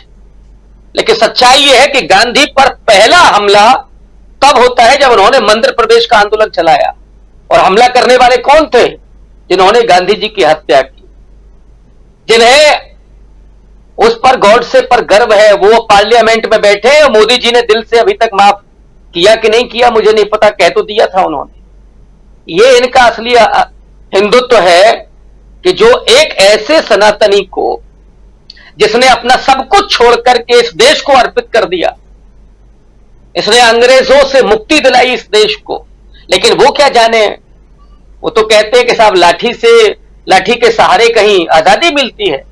वो तो मजाक उड़ाते हैं उस गीत का, साबरमती के संत तूने कर दिया कमाल। असली आजादी तो इनको मिल रही थी, 60 रुपया मासिक पेंशन पाइए और 6 बार माफी मांग लीजिए। इनको लग रहा था कि वो है आजादी। ये इतने ढोंगी लोग हैं और क्या बोलते हैं आप। इसीलिए लोहिया से लेकर के बहुत सारे लोगों ने कहा कि ये र्यूमर स्प्रेडिंग सोसाइटी है और कई मुंह है इनके, कब क्या बोलने लगेंगे कोई भरोसा नहीं। और लोग अब उन 2 मुंहों 4 मुंहों को देख रहे हैं, समझ रहे हैं। आशा है ये कार्यक्रम आपको पसंद आया होगा।